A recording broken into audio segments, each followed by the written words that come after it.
LINA from Argentina, who did a cover version of my song I Surrender. And Fluffles, yes, you can get on the list. It's going to be a strange night because I'm doing a crucible reading live for somebody. So it'll be, I don't know if we'll take more than, 2 readings for the whole evening. We'll see. Maybe 3, I don't know. We'll see how it goes. I'm still dealing with all these sinus and sneezing things and congestions or whatever. So we'll see how it goes. But give it a try, yeah. And if Gregory's out there, please don't do anything. We'll meet up during the week. I'll have to get in touch with you about that, okay? Okay, here we go. The Astronoodle, here it comes.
Lovely.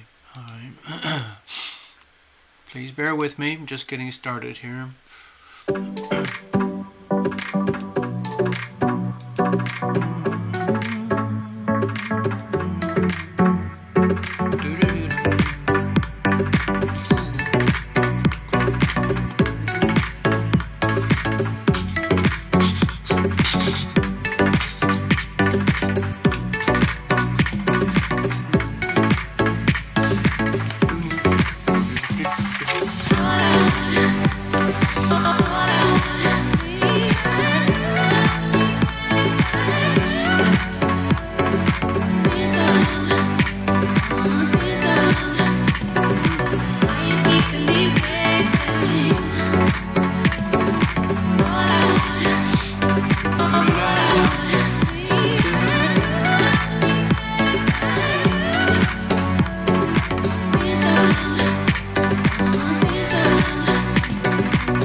Good evening. Hi, Esther. Hi, Fluffles. Hello, Ivona. I know that Necessary Truth is going to be coming in a bit later, and she's already booked up most of the evening, so please don't expect too many readings tonight. Fluffles, that's okay. I'm sure we can do that. I have a feeling Elizabeth Boucher may be here this evening. I don't know if I'll be able to do a reading. If she wants one, we'll see. We're in some very strange times at the moment. That's how I see it anyway. It's very exciting, weird, new. Astrologically, it's kind of... I'm right on the learning curve. Okay. Oh, hi, Necessary, you're there. Okay. Sag season, yes it is, that's for sure. Sagittarius season it is. I don't know if people can see that, but I'm going to try to mark the cusps here. There, and there. It's a lot.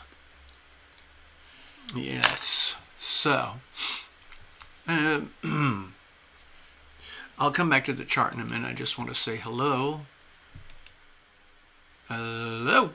It's TarotLumination. It's Sunday night again. We're still here years later. It's amazing. We're still doing this. Basically.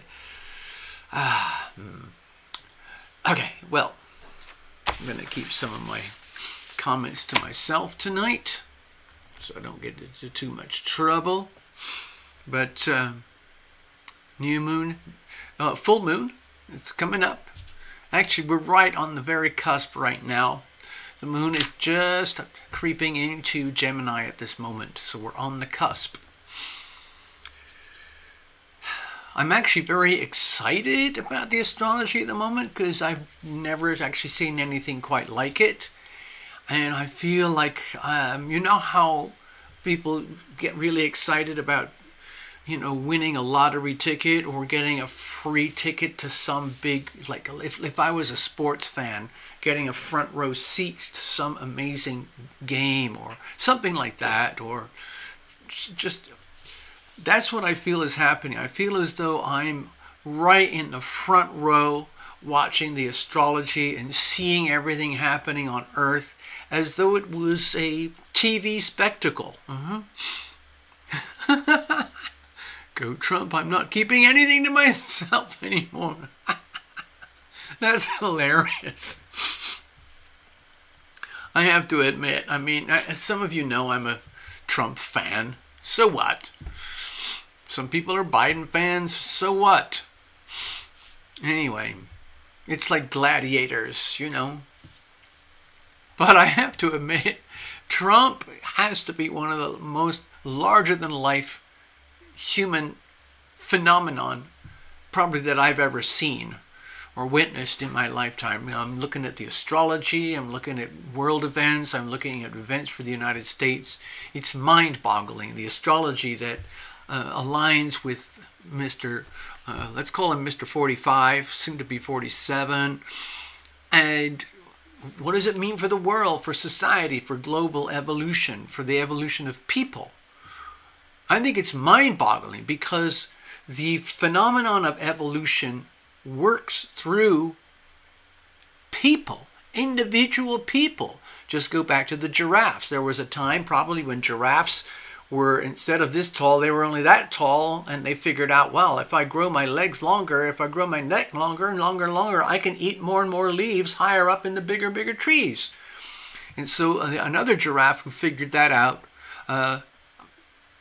had a marital relationship with another giraffe, a boy-girl.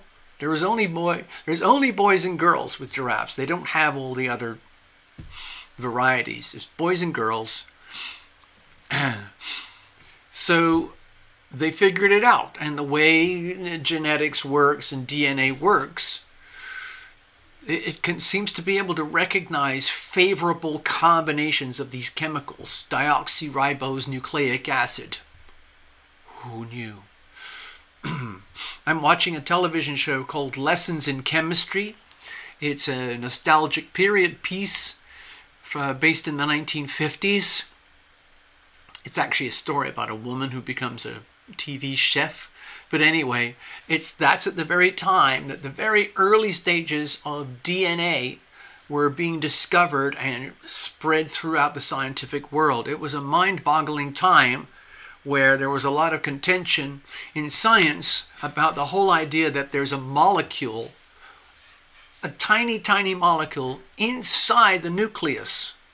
So in other words, they already knew that there's an embryo and there's a sperm, and then they mix together and they could see them do whatever it's called when they do the splitting of the cell. You know, there's the sperm, it meets the egg, they come together, boing! They create a new thing.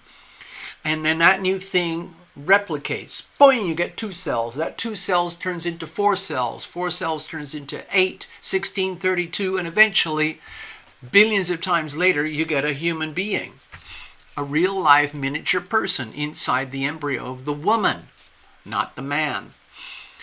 And anyway, it's very exciting because once they developed better, science and chemistry and microscopes and electron microscopes, they realized that there's stuff inside the nucleus of the egg and the sperm that looked like this swirly thing.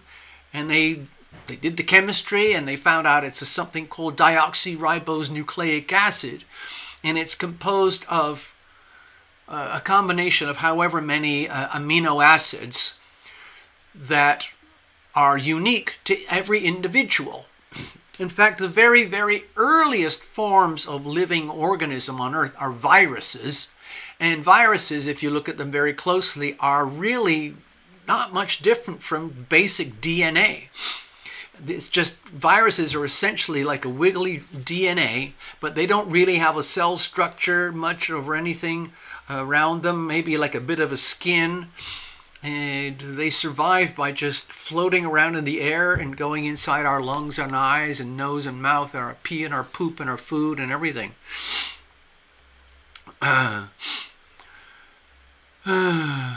So, anyway, yeah.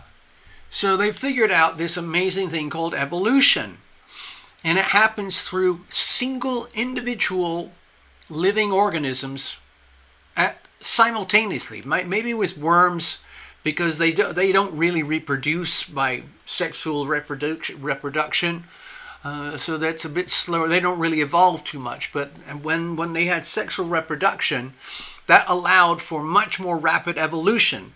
Because then there was natural selection where the most awesome male checks out the most awesome female and who has the most desirable qualities, and then they do it. And then they make new babies that have the best qualities of each and potentially some of the worst as well, but eventually you get evolution. And so humans do the same thing. I don't want to go into too many details, but natural selection, people resonate to each other astrologically, genetically, biologically, through religion or, culture or their neighborhood or because they're the same race or they go to the same church or whatever it is that brings them together. And they get all gooey on each other like, oh, you're nice. Oh, you're nice. And then they start to reproduce. And eventually it just goes on and on and on and on. And here we are today. If you do the astrology on Donald Trump, it's freakish. It's absolutely freakish. It's impossible. If you study astrology like I do, it's impossible to describe Donald Trump as a YOLO. You only live once. No, not at all. Donald is not a YOLO. Donald has been here before. Probably before and before and before. And he has reincarnated in this lifetime to be who he is today, right now. I personally believe that his whole life journey in terms of, being this radical type of ultra-privileged, blonde-haired, blue-eyed white boy from New York turns into a property real estate mega mogul billionaire, turns into a TV global celebrity, and I see it all as a kind of a grooming, education, learning process to get him ready to handle the world stage where he is today. And astrologically today, it's absolutely freakish when you pull up the Donald Trump charts and you compare them to what's happening in global history and the way I do astrology. In other words, he is reincarnated. He has incarnated to be here. Now, how is that possible? It implies that there is another life outside our three-dimensional world. So we die, we Scorpio energy, 8th house energy, we're born, we procreate, and we die. Repeat, repeat, repeat, repeat, repeat. And it creates clusters of genetic code. And some parental figures came together in this lifetime to act as the instruments for reincarnation of little Donald. So little Donald was born as a blob, little baby Donald, and he had the genetic code of being this person that he is today, and it matches an astrological code of who he is today. Now, I didn't plan to talk about all that stuff, but it is freakish to see what's going on the world stage, especially regarding some of the things regarding global finance, global politics, and the American Revolution revisited. If you study the astrology, it's impossible to deny the links, okay?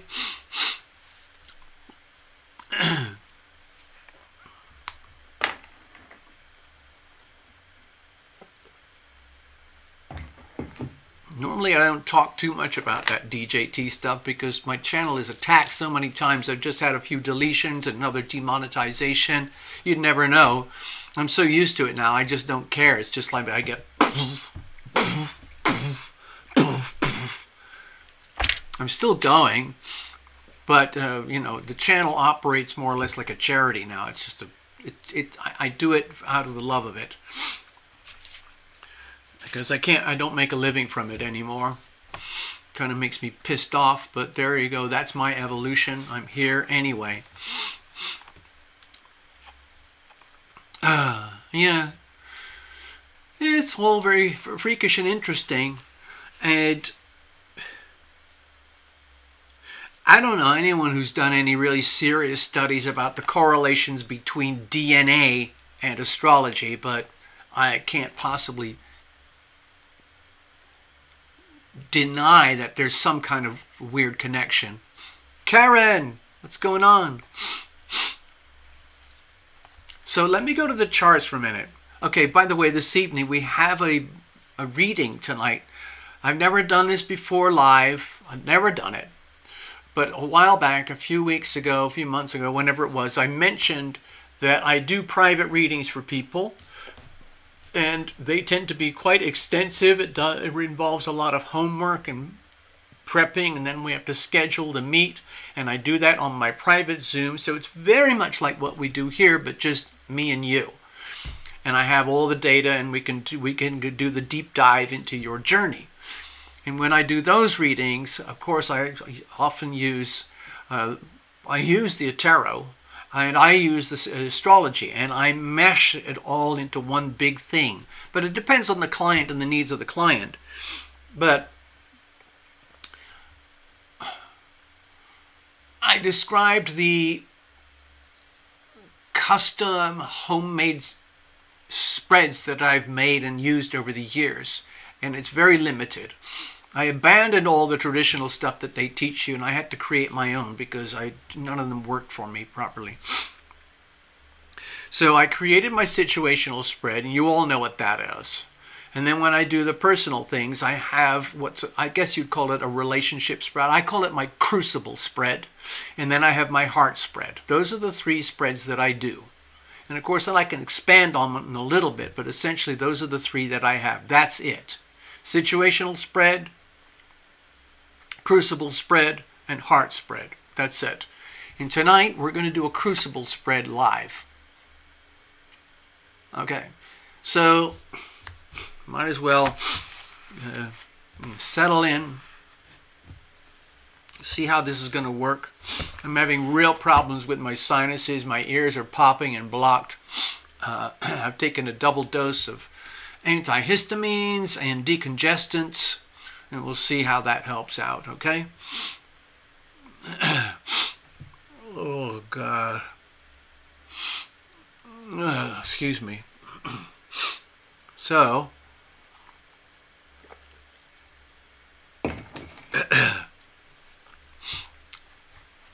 a while back, you noticed I was talking about the eclipses, the Taurus-Scorpio axis. We had the Libra-Aries, I believe it was the full moon eclipse. And then we had the Scorpio new moon eclipse. And then we had where was it? Here, hold on, I got them here. The Scorpio new moon, and then that was a full moon. October, we had the eclipses. Where were they? Yeah, so we had the eclipses in October. And, of course, that sets the stage for huge disruptions all over the world.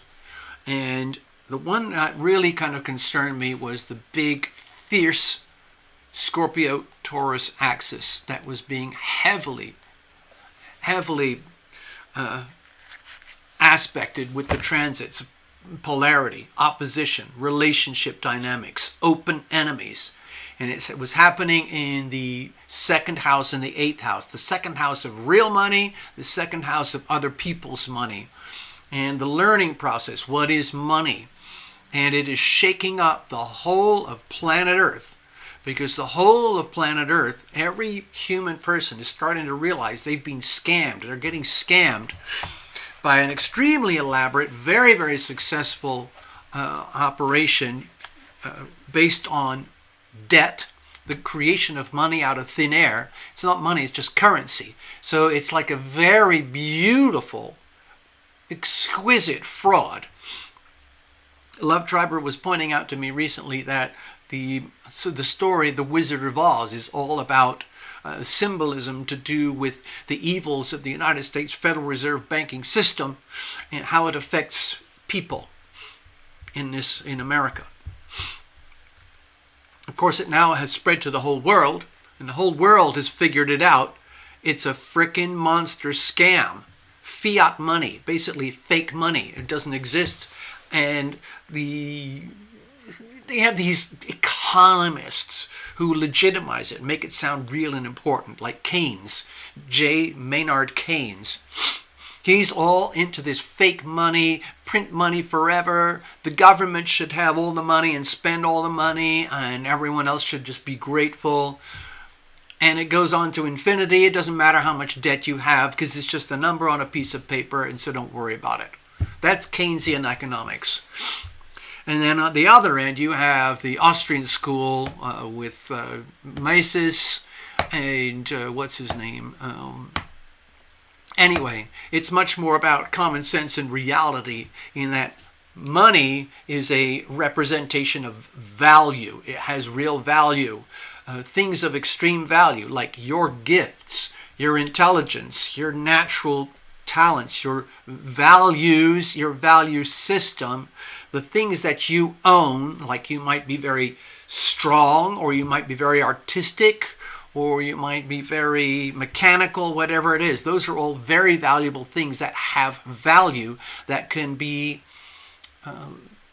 delineated in something called money that can be exchanged. And that used to happen all the time.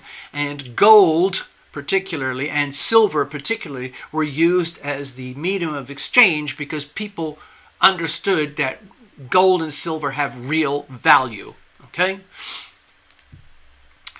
And I'm not going to go into the history of money and everything like that. It's just crazy.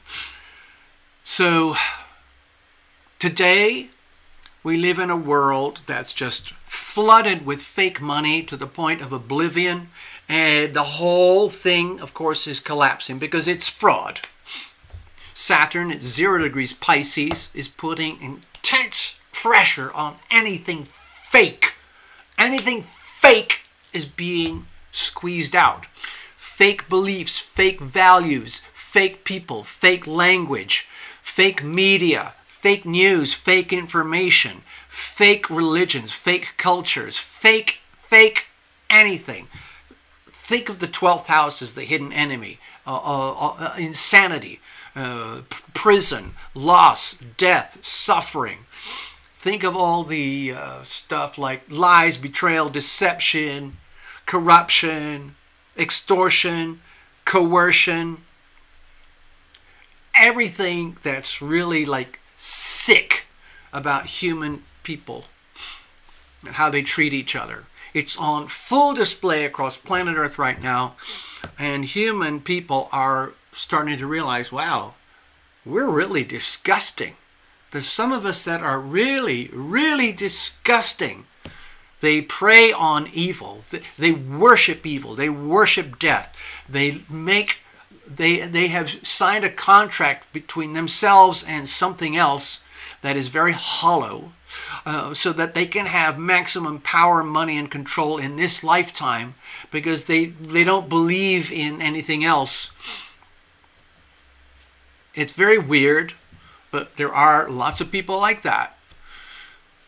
They don't care about anything. They are completely bankrupt, spiritually, utterly bankrupt. And there was one of the guys from Google, and he was confessing basically how to be very, very successful at Google, to rise up to the very, very top, where you have to be basically amoral. You have to throw things like morality and ethics and the concepts of love and caring to the side, because those are actually detrimental to the effectiveness and success of some of these amazing things that go on today in the media, big tech, big pharma, big corporations, big food, all of that stuff. In order for them to be extremely capable and successful at who they are and what they do to get what they want, which is power, money, and control, they have to basically switch off their soul, their heart, their love component. Anything that looks like it is fake. It's all fake. Just very, very strange. So anyway, we've kind of got past the eclipses, and it's having a very long-term, powerful, deep, deep impact across human existence, especially in the global financial system. The shock waves are very big, very deep, and are going all across the world. The world is fracturing and trying to get away from the world of fake money and trying to reintegrate towards real money. And it's happening in all sorts of different ways.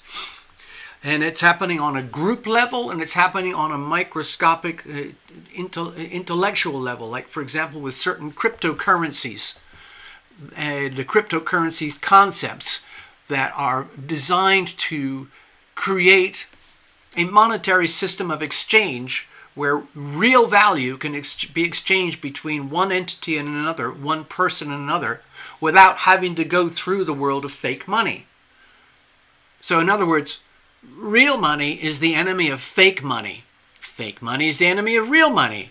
And yet we are starting to exist side by side. Right now, the SEC in America has been trying for years to destroy Ripple. It's not going to happen. They're trying to destroy other places like Kraken. It's not going to happen. They're trying to destroy Richard Hart and Hex. It's not going to happen. So it's just delaying the inevitable.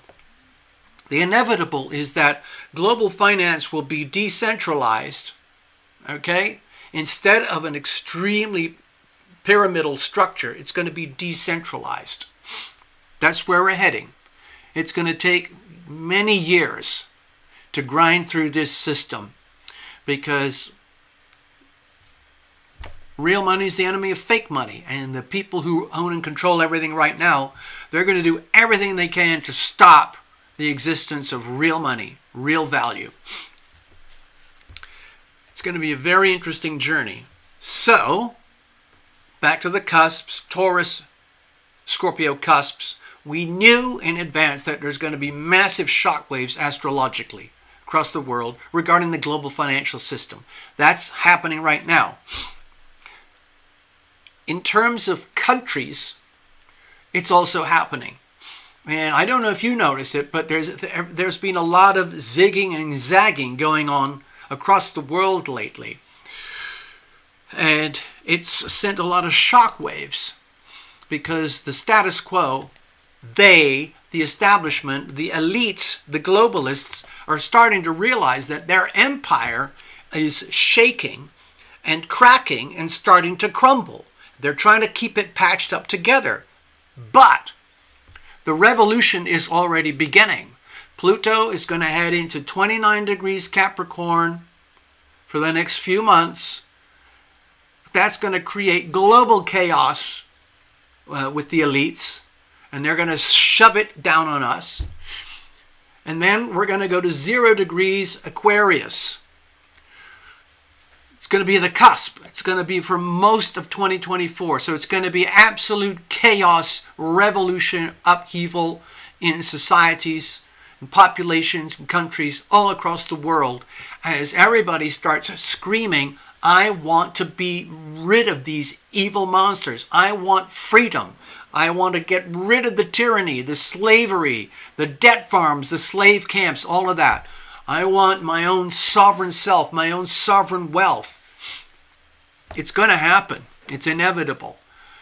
And it's going to take a lot of shaking up, and there's going to be a lot of, I would hate to say it, death and destruction in the journey. So with the cusp's energy, my feeling, you could see it coming on the charts. Let me go to the charts for a moment and I'll show you. So a while ago, I did this very short video about the cusps. We had the Sun and Mars on the cusp there, Sagittarius, Scorpio. We have Pluto on the cusp there, Capricorn, Aquarius. We had Saturn on the cusp there, Aquarius, Pisces. And we had the Moon on the cusp there, Pisces, Aries. This all is more or less the same, but the Moon is now over here, like 4 days, 4.5 days, 5 days later. The Moon is right here on the cusp, Taurus to Gemini, right now. There it is. Okay? So we still have 1, 2, 3, 4, 5 planets on the cusp, including a massive frickin' T-square.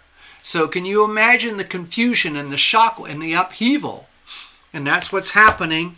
I'm going to give you a couple of examples. Let me see if I can write it down and remember it. And then we'll move on. But to me, it's very exciting stuff. It's like looking at, like I said earlier in the video when I started, it's like getting a front row seat to the journey of life and watching it unfold, like seeing it on a sports event, a huge sports event. So we had the Taurus, Scorpio, massive financial opposition, chaos there. And very soon followed up with the cusps we had over here. And what's been happening with the cusps that I have noticed in particular is that people like Grandpa Joe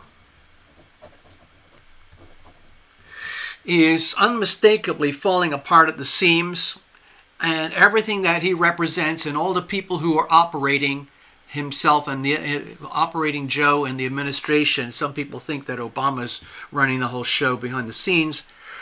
It's starting to become very obvious that it is let's say, a very nefarious operation. I'm not a fan of this person or his administration or his agendas.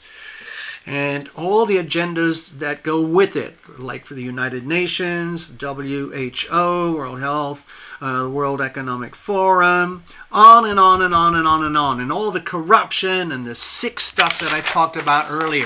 I associate that all over here. FBI, CIA, DOD, all of those. It's just... I see it as evil. Very simple. It's just like watching a sports game. The good guys and the bad guys. Red and blue. Which is your team? So all of this stuff is becoming very obvious. And it's what I think of as unhealthy energy. And in contrast, we're seeing, versus, let's look at it as a sports game, we're seeing DJT become more and more and more and more powerful. It's like the formation of a star. It's just mind-boggling to witness this. Astrologically, I should probably do videos about it because it's freaking mind-boggling. The astrology is mind-boggling. And, you know, when Joe does some kind of big public event, there's barely 20, 50, 100, 500 people there. With Donald, when he shows up at the ball games and the matches and goes all around the country, nonstop, visiting towns, small towns, all over the country, he has unbelievable crowds, tens of thousands, 50,000, 80,000. The other day in Michigan, he had almost 100,000 people in the freaking stadium. Okay? Whose side am I on? I tell you what, I'm on this guy, because he represents the stuff that I like. Things like common sense,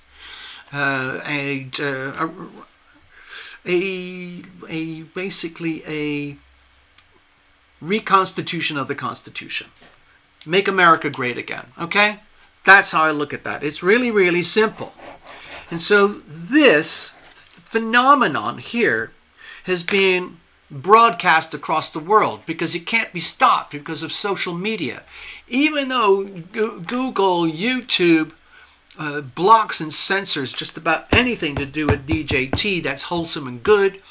Microsoft, Yahoo News, Finance, all the mainstream media, they're doing everything to destroy this person. But it's not going to happen. They cannot do it. The more they try to destroy him, the more power he gets. And the rest of the world has started to notice.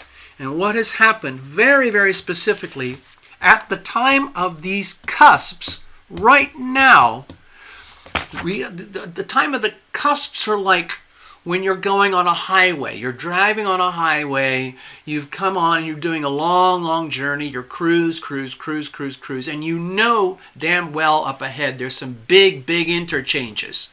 Like if you go into San Bernardino in Southern California, massive interchanges where the roads go here and road there. You've got to be prepared to make sure you're on the right track. Otherwise, you're going to get swept all over. So with the cusps, it's a very, very powerful alert to wake up everybody, because if you are not paying attention, you could easily swerve off there rather than going there. You got to be prepared to stay on path. And when the pathways and like the signage for the lights on the highways become overwhelming, you have to trust your instincts. And that's what people are doing. With all these cusps, it's basically saying, wake up, people. Wake up, people. Make a decision. Make a freaking decision. Which lane are you in? You're going left, you're going to go right.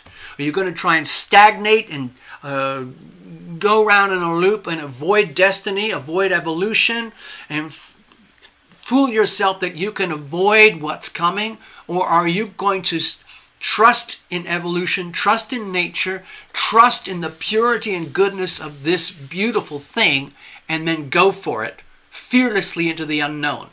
So that's what I'm doing. Here. So what happened? Guess what happened? Over in Argentina, LINA from Argentina, that's why I played her song. They just elected this guy called Javier Milei. Okay? Just a few days ago. And just yesterday or the day before, Denmark elected this guy called Geert Windfold,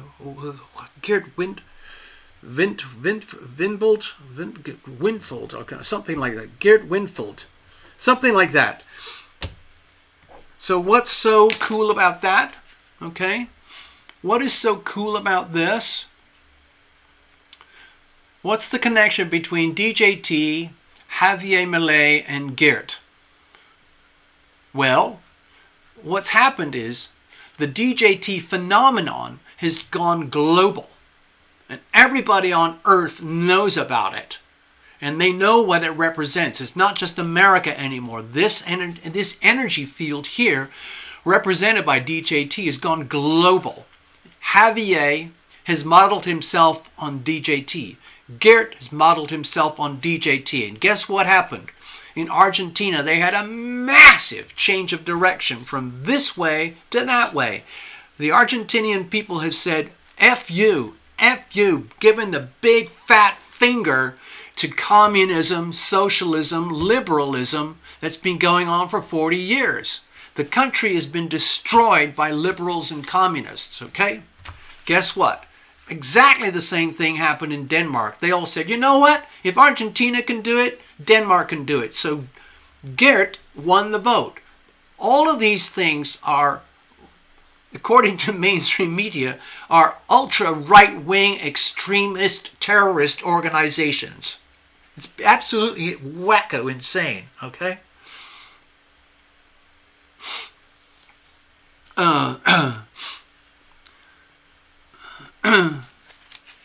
So that to me was staggering. In the financial world, this was a shockwave. This is a shockwave. It has not happened here in America yet because DJT is not elected. And when I look at the charts for the 5th of November 2024, it's going to be absolute chaos. Absolute chaos. The maximum amount of fraud, deception, lies, betrayal, theft, manipulation that you can possibly imagine in order to destroy this energy field. So I think it's absolutely remarkable. It all happened within like 48 hours. Just mind-boggling. All at the time of the cusps. Just staggering thing to witness for me. And for me, this is just very personal. I'm just sharing my personal feelings about all of this. It's just, to me, the astrology is just staggering. How to witness events and then see it played out with the astrodoodles. So anyway, I just wanted to share that.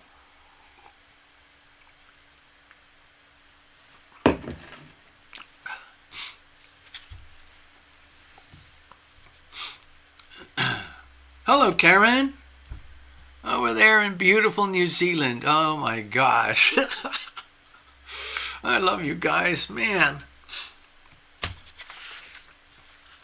I'm just going to put this over here to the side for a moment. Okay. We'll tuck this over here. I'll tuck this over here. Excuse me. Hold on. I gotta get organized here, folks. Okay, I'm just going to put all this in here. Necessary truth. Oh, okay. It is weird, isn't it? Love Triber keeps showing me all these bizarre connections through some of these people who do very, very deep diving on conspiracy theories and how they connect, I guess they call it predictive programming or something, where all of the certain television shows and movies are designed to program people to prepare for what is coming. It's very, very strange. And it makes you think like maybe they do. Maybe at the very, very, very top of the head office of these bizarre corporations and financial institutions, maybe they hire astrologers secretly to like do all sorts of magic behind the scenes with the computers and solar flare, solar fire astrology software and go, okay, Vladimir, here's the best date to attack so-and-so. Okay, Mr. Hamas, here's the best date to attack so-and-so. Okay, Mr. BlackRock, Mr. Vanguard, we're going to do this and we're going to do that. Let me check the charts. Yes, okay. There you go. Buy now. Buy now. No, stop. Sell. Sell. You know, There are financial astrologers out there. Some of them really focus on trading and like the Mars thing. There's a Mars curve. And when Mars goes outside a certain limit, it creates chaos in the markets. And those are the times of opportunity, man. If you knew how to do that. If you knew how to, you know, if you had any disposable income to go play the markets. I don't, so I don't. I'm terrified to go beyond my cup of coffee in the morning. I feel very grateful to have my little cup of coffee in the morning. And that's my luxury. Okay, let's go back over here. I got to wrap things up. So, I'm going to try and tidy this up a little bit here, and we're going to get on with some readings, okay?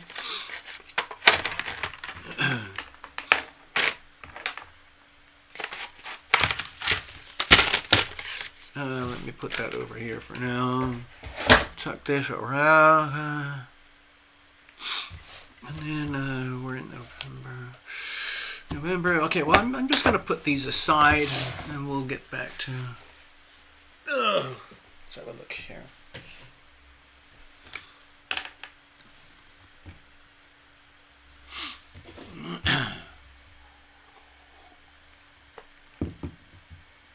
Oh boy, oh boy. All right, I got to do some homework. We're going to prepare for some readings here.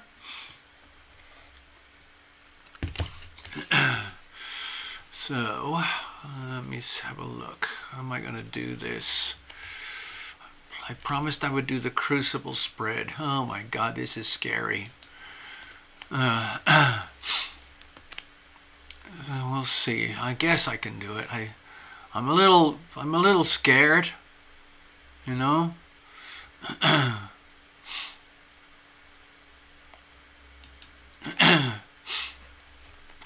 But, you know, why not?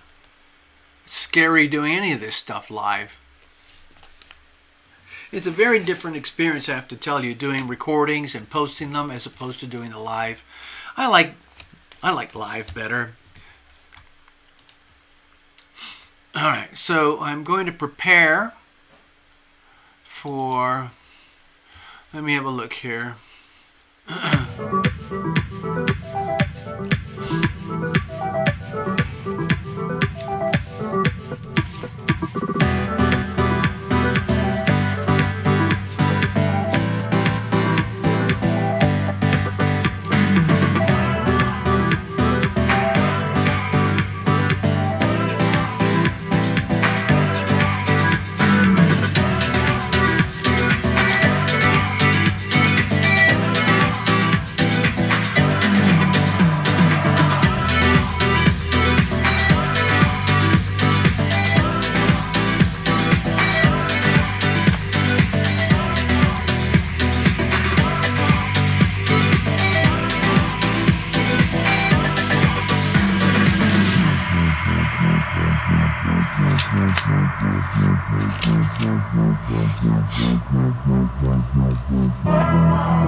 So, let's move on.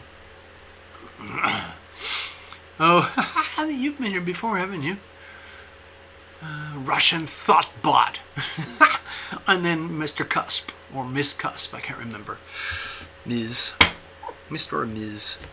So, I think, if you don't mind,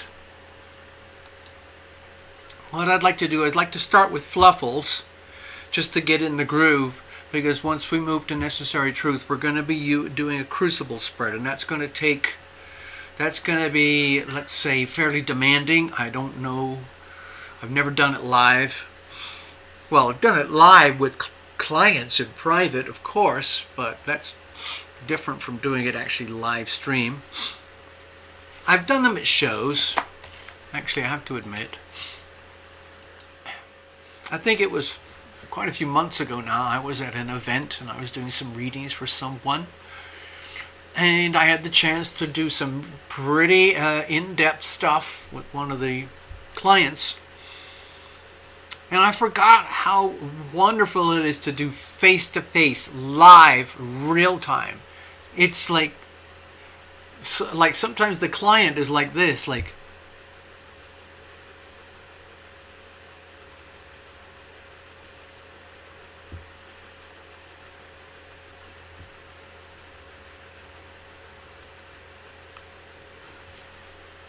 that's what I'm saying.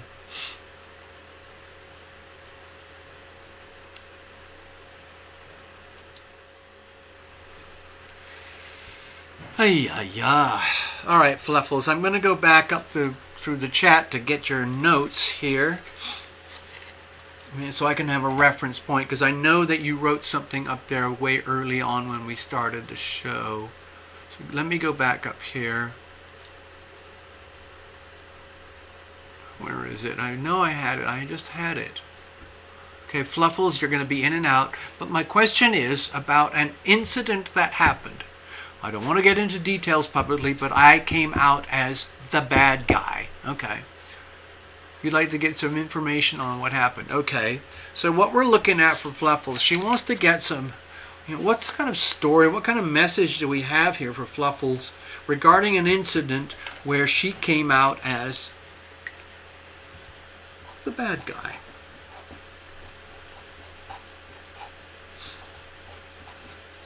Perhaps, we could preempt everything with a bunch of questions like who, what, when, why, where, and how, and all those kinds of things. But really, we don't need to know anything more than that for now. Oh, Karen. Okay. Oh, hold on, Karen. Let me just double check something here.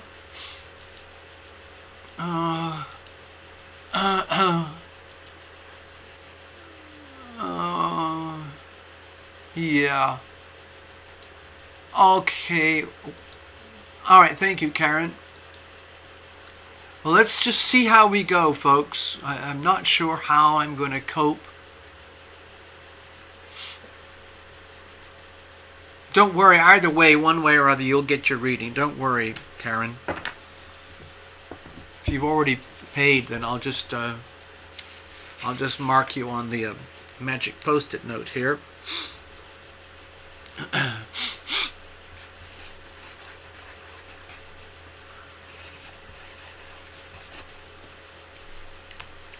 All right, put that over here. I'm going to put these aside for now, okay?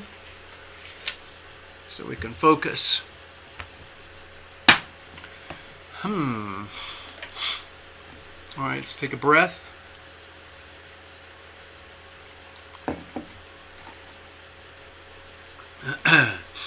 So it's kind of interesting, Fluffles. You've got a lot of courage, to come up like this and basically admit you're in a situation, or basically not admit, but let's say confide that you were in a situation where you were deemed to be the bad guy. Not a lot of people want to admit that. A lot of people would like to consider that they're always the good person. Sometimes we have to admit we're, out of line. I don't know. Let's see what happens. Let's see what messages do we have here for Fluffles tonight. Now, cards are well shuffled. I'm going to go again to the last second.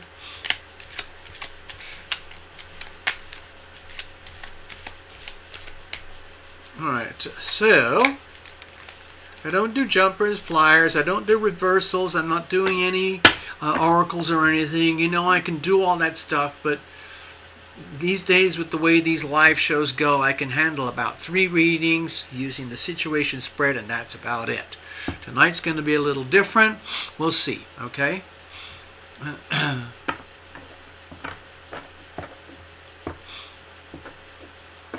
Look at Necessary's doing already on everybody. By the way, you need to know, in case you're not aware of it, folks, watchers, viewers, Necessary Truth is a professional psychic medium.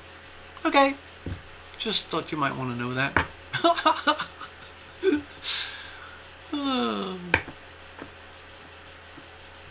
All right, Fluffles, here we go. Okay, let's concentrate, people. Dear Fluffles, gather round your invisible friends. Ask them to come and join you. And I'm doing the same thing over here. Of course, everybody knows I have my own wonderful invisible friends, and I'm highly guided and protected. I know all that.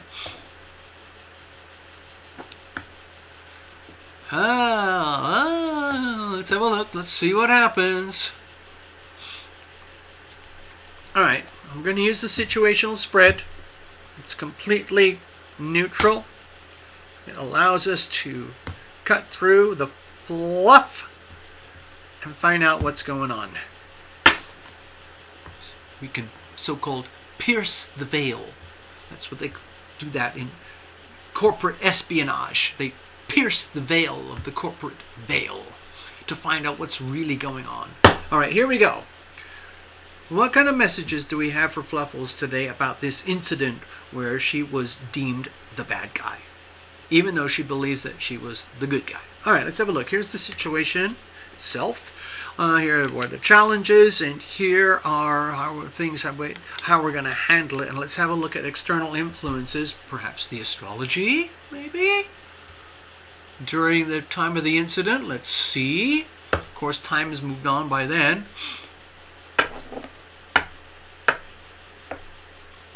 All right, let's have a look. So, the King of Pentacles here. What I feel about this King of Pentacles is that I'm not seeing this in a personal way. Well, I am, but on a secondary. The first message I'm getting about the King of Pentacles in this reading tonight for you Fluffles about this matter is that we're talking about absolute physical three-dimensional reality, and the fact that any divergence from truth is basically fraud. And that can be experienced in any aspect of three-dimensional reality. Most often it's felt in terms of money if somebody got scammed, but it could be felt in anything. The King of Pentacles is the ultimate in manifestation of money, material matter, and the integrity and maintaining that. And that does not come easily. Okay, the King of Pentacles did not get there being born into it with a silver spoon. This is earned recognition, okay? Now the second thing I felt about that, this is like, to me this feels like a almost like the opening scenes to a movie where you're being told, this is an important movie. We're going to be discussing hard aspects of reality. Brace yourselves. This is viewer discretion advised. Also, with the King of Pentacles here, it might be an indication that somebody believes that they are superior to another person regarding issues about certain facts of life, facts of reality, perhaps financial wizardry, financial authority, financial integrity. Who might that be? Anyway, here's the situation itself. Oh gosh, another king. So the King of Cups energy here represents, I would say, the integrity, the highest levels of integrity when it comes to energy of the heart, the soul. And that's sometimes very, very hard to attain, and yet even harder to maintain once it has been attained. So to reach mastery of ownership of matters of the heart and everything to do with that, in other words, love, the healing power of love, the fact that love is omnipotent, omnipresent, and any attempt to circumvent it or undermine it will eventually reach some form of demise. So it makes me feel that You might have been in a situation, Fluffles, where you were taken to the extremes of integrity. Your integrity versus the integrity of another person. And sometimes that gets very scary. And it's like, for example, let's say, Fluffles, that you have a high degree of wisdom and integrity at the level of the heart and soul and at the level of material reality, physical reality. Okay? Let's just say that you have that. You have earned that, you've worked for it, you were born into some of it, you inherited, you reincarnated, and you have that level of integrity. And that's what's, let's just say, what allowed you to be what's called successful in your previous business, and where you're looking to rekindle everything. And now, as you go through your own episode of this stuff, you might have accidentally been sucked into a situation where, when I see that polarity, that extreme nasty T-square here, okay, let me look at this thing here, and that's been going on for quite a while, for weeks and weeks, extreme opposition, especially when it comes to financial matters, okay? And it can get very ugly and fierce, okay? So what I'm sensing here is, dear Fluffles, you unwittingly got into a situation where your integrity was called out by someone who felt threatened by your integrity. Have you ever noticed that, Fluffles, when you're in a situation or something and you are radiant and you're glowing and you are in your element and you are fully authentic and brave and courageous and you don't back down when somebody tries to, let's say, put you under? In fact, you do a reversal. You rise up in your power and contest. So, for example, you might have encountered someone who has a fairly good knowledge and understanding of material integrity and a sort of mediocre, medium understanding of integrity of the heart. And then they come along, they encounter you, and they feel threatened. And so they start pointing you out as though you are a real live threat. And then you stand your ground and you kind of go, oh, well, what about this? What about that? Blah, blah, blah, blah, blah. And then they started, well, oh, you're the bad guy. And so, because they might interpret it like if you're the one who is maintaining your integrity, and they're calling it out because they don't have quite the integrity, because they feel inferior, and the only way they can hold their ground is to attack you rather than think of a way that they could raise their integrity to your levels, okay? It's very, very difficult. Okay, what's the problem here?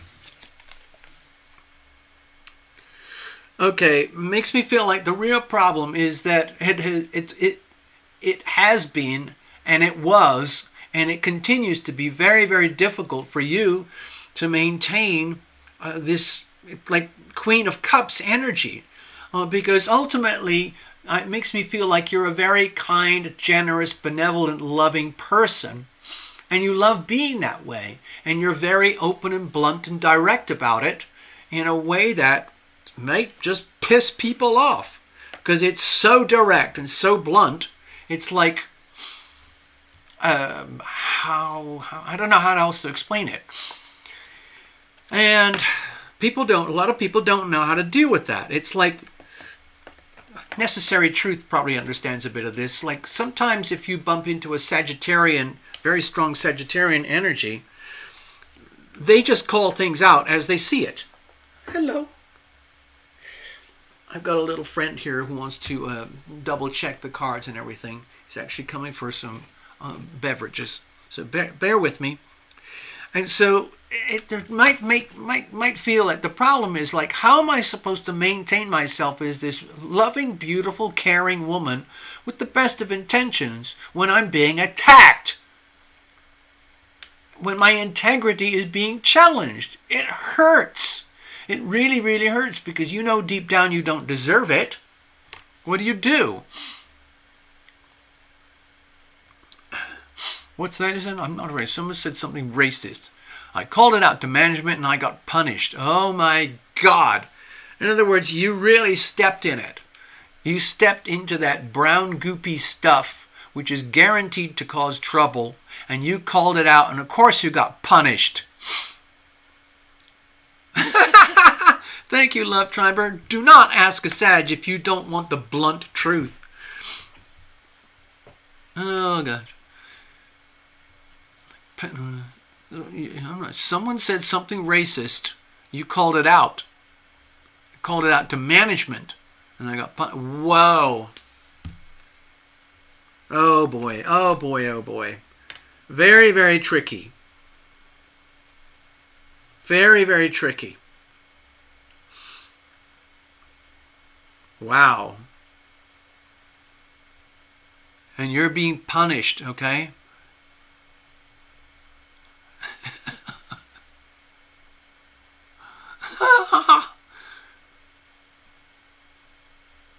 Oh my God. Oh my God. What the craziest notes. My God.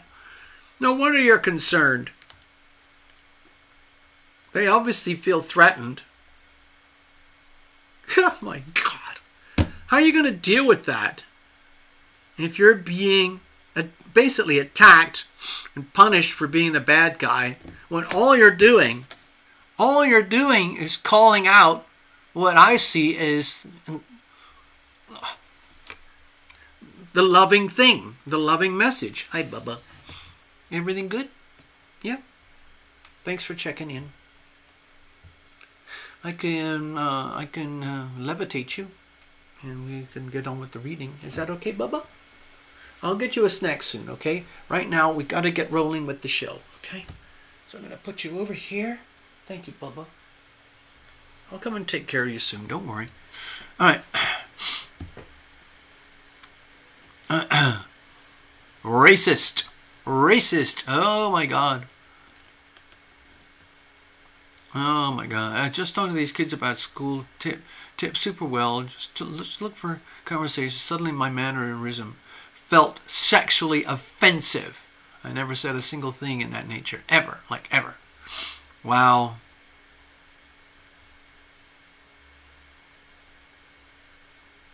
Cool. Wow. Okay, before I finish the reading here, Fluffles, I want to offer something. Don't worry, Bubba. Don't worry. You're going to be taken care of. We're going to take a break, and we're going to get you set up, okay? So, dear Fluffles, I am a man of maturity. I've been around the block. I'm not going to give you all my sob stories, but I've stepped in it many, many, many times myself. I have caused a lot of offense, and sometimes I didn't care. I kept thinking like, sometimes I really, really was ashamed of myself because I really did cause damage just from a few words. Serious, very serious damage. And so today, I've had to learn how to like zip it, because I'm kind of over it. I'm kind of over the learning phase and stuff, and I just don't really like to get into controversy or trouble because it's too painful. I don't like ever having to explain myself or justify myself or my thoughts or beliefs, because I don't really care what people think of me. I don't give a... So instead of, what's the word? I've deliberately removed myself from situations, encounters, and anything like that could remotely trigger a, let's say, a controversial or a delicate subject. I would breach the subject if I felt I was with someone where I had a very strong, high degree of resonance. In other words, when I comment about something and I use a very, let's say, inflammatory or very delicate word or subject, I know I'm safe already. I'm not going to hurt anybody, and no one's going to hurt me. because I'm just over it. I just don't care anymore.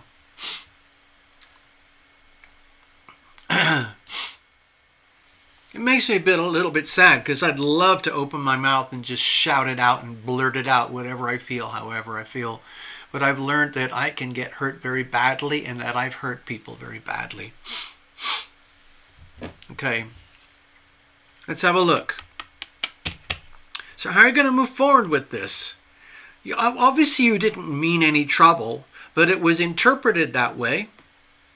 Your intentions are wholesome. You mean nothing but the kindest, most loving gestures from the heart that's possible. So this is going to sound awful. What I see in younger people is a lot of confusion. Enormous amounts of confusion that they don't know that they carry. They don't know that they've been conditioned and raised in environments and situations and politics and economics in ways that are extremely unhealthy and toxic to being a wholesome, integral, sovereign person. They don't know it. And I don't want to go out and hurt their feelings. I don't want to be a teacher in that respect. I don't want to push them to the mirror and say, look, I don't do that. I can't help it. I don't want it. It's too much. I just stay out of it, and I feel sad. I just try to mind my own business. It hurts, though. So I'd like to help more than I do.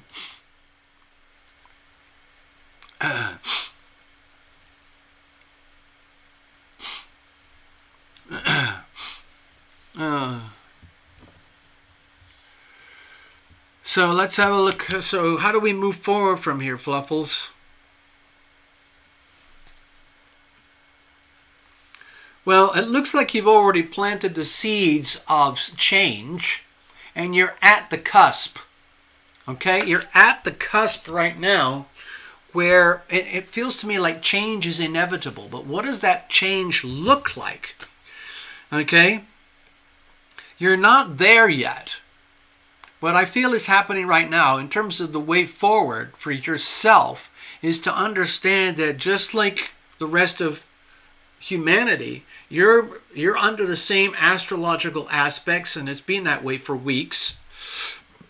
And what do you do about it? Right now it's very tough to make these decisions about which way to go, because the seeds have been planted, but this is a very new, I would say very rare astrological type of configuration where a lot of people are being caught off guard and they're not aware of their own behavior, especially behavior that can be self-defeating. They don't even know that it's self-defeating. They're just trying to be themselves. And so I'm just seeing bits of the comments where people are saying that Fluffles, maybe you're hurting yourself here in some way. And maybe like somebody says, step away for a bit, or it's no wonder when you try to get them fired. Okay, so yeah. So it's easy to see how you could be branded as a troublemaker and the one who's trying to hurt people. You're the bad guy. And all you're doing is calling out reality, at least from your perspective. So seeds have been planted, and there will be outcomes. There will be karmic outcomes. But what that looks like right now, we don't know. But it's inevitable. And it's still very much up to you about how things play out. Like some people would say, just walk away. Get out of there. Move on. Just detach yourself from relationships that are dysfunctional. In other words, here's just a very quick astrology thing. Dear Fluffles, you might be just swimming around in the storm drain. It's like the South Node Libra thing is very, very treacherous when it comes to dysfunctional relationships. A lot of people don't even know they're in it. And the South Node can be like a drain. The more you try to hold on to relationship dynamics that used to be very comfortable for you, but are turning out to be very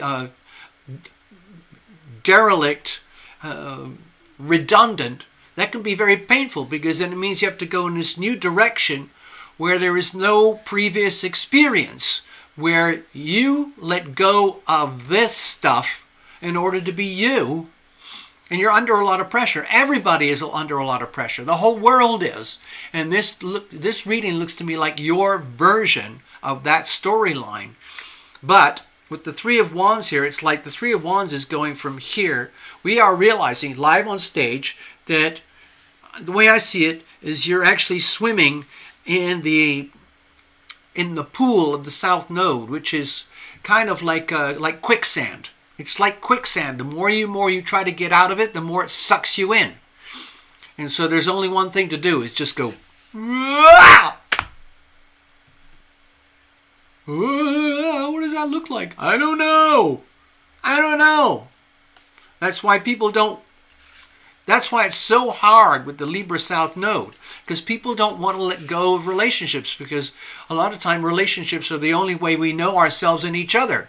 It's through the reflection from other people. So to deliberately go from here, know that the seeds have been planted, knowing that you're going to have to, let's say, evolve, change, grow, adapt, or else you still get sucked into the quicksand, going from here to here. That would be the Three of Wands, your destiny unfolding. Yeah, I'm sure you didn't do anything wrong intentionally, but it was interpreted as wrong. And now your feelings are hurt. Very, very difficult. This reading is not showing you any kind of solution here. It's just showing feedback and reflection and observation of the situation. That's what I'm sensing in this reading here. There's no indication of a way out. There's no indication of resolution. It doesn't look like any sort of like apology is worth it. Either expecting it or offering an apology. It's not worth it, whether you're there or not. It's just not worth it. It's not gonna. It's quicksand. Whatever way you're looking at it, it's quicksand.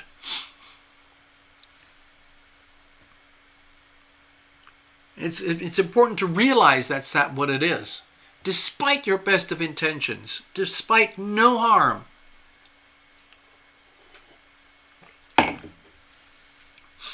You're dealing with people who have different life views and perspectives, and no amount of love can fix that if they don't want to be fixed. All right. So what I'm going to do right now is I'm going to clear this up. I hope this helped a little bit, Fluffles.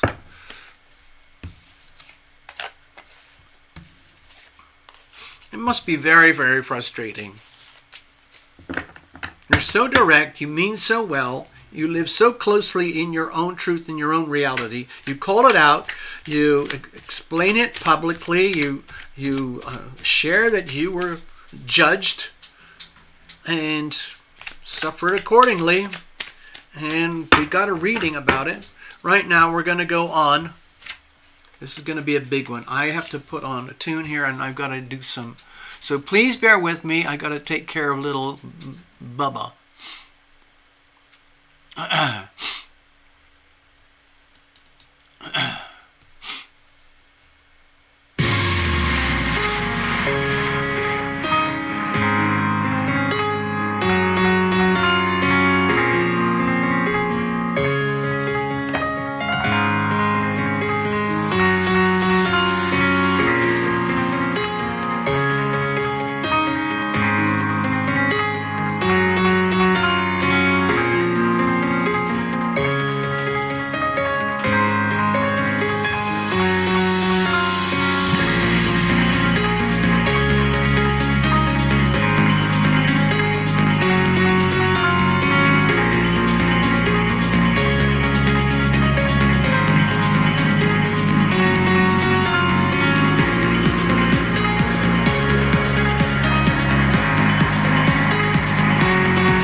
All right, I'm back. Oh, hi, Tina. Hold on. Okay, I got to try and do a little bit of catch up here.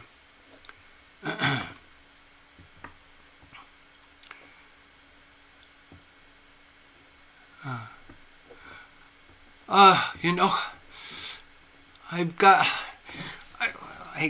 Tina, let me go over here. I got to reconnect. All right, folks, so we just did a read for Fluffles. It was very inconsequential at the end there. It just left everything hanging. Anyway, moving on. I'm sure, Fluffles, you can handle it. So, I don't know how this is going to go. I'm going to do the Crucible reading now for Necessary Truth regarding her situation. And Karen's got a reading booked. Tina, it's a bit late, but what we could do is I'd love to do a reading for you perhaps tomorrow, if you've got time in the evening or day or something like that. I have a booking with another gentleman as well. I asked him to postpone until the week ahead because I've been basically too weak to do the shows properly. I can only do a few things at a time. I'm extremely it's congestion and sinus infections and whatever, I don't know. So I'd love to do a reading for you, Tina. I don't know if I've got it in me tonight. I've got to do the big one for Necessary Truth right now, and then Karen's got a reading coming up, okay? So, Jones C., I would love to help you. Oh, man. You can wait till next Sunday? Oh, okay, that's fine, Tina. We can also do something in the week if you need to. Joanne, is it Joan or Joanne? Joan C. I don't think I'm going to have time tonight, Joan C. I've got 2 readings more to do. We'll see what happens, okay? So, don't worry, Tina. We'll take care of it.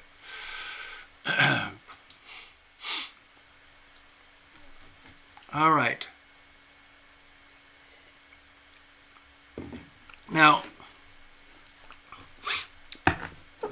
you shared a lot of information with me that actually it's not going to be too how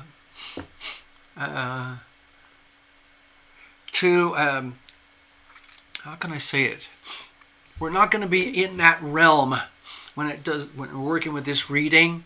I'm not sure how much I should be confiding as well on the live show, but it's when we do the Crucible spread, it's about relationships. Let me explain that to people again.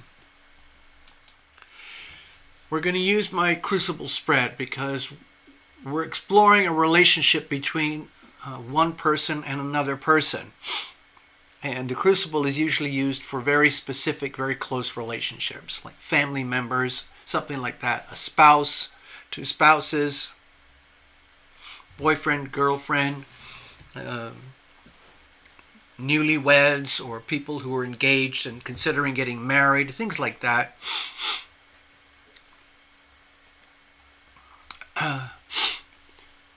Necessary, what is it? How can I show the link? Oh, okay, thank you for the coaching. Okay, so Joan C. Joan C., have a look at this.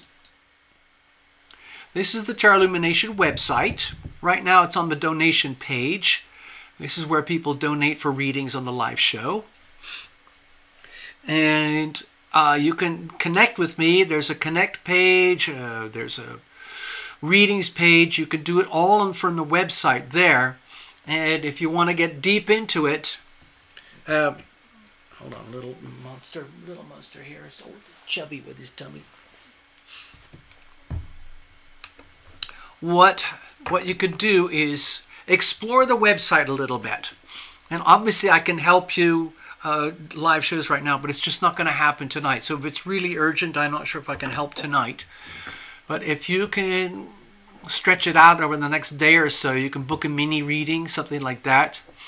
It's all self-explanatory on the website. I don't really have to do a lot of explaining. Just TarotLumination.com and explore, and you can figure it out, okay? And you can write to me directly and, present the situation, and we can go from there, okay? I have 3 readings that I use. I have 3 spreads. I have 3 spreads because I've been doing this. I've done thousands of readings for people, combining astrology and tarot and so on. And I use 3 of my own custom spreads. It is the situational spread like we do on Sunday Night Lives.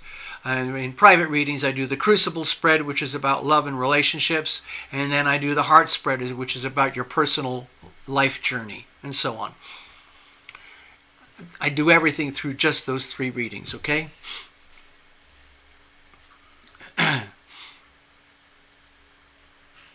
Tonight, this is our Sunday Night Live thing, and people often book in advance, and we do little mini readings live.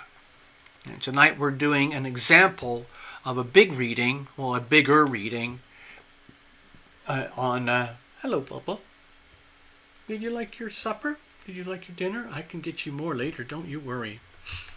Good boy. He's a good boy.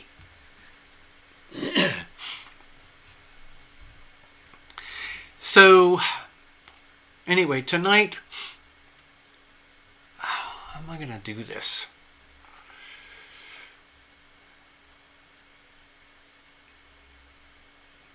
All right, I'm going to try and do like third-party approach to this. So in this crucible spread, we're looking at a relationship dynamic between necessary truth and a significant other. Excuse me. And both parties have history, of course. But when I do my spread, it's on the understanding that we're not...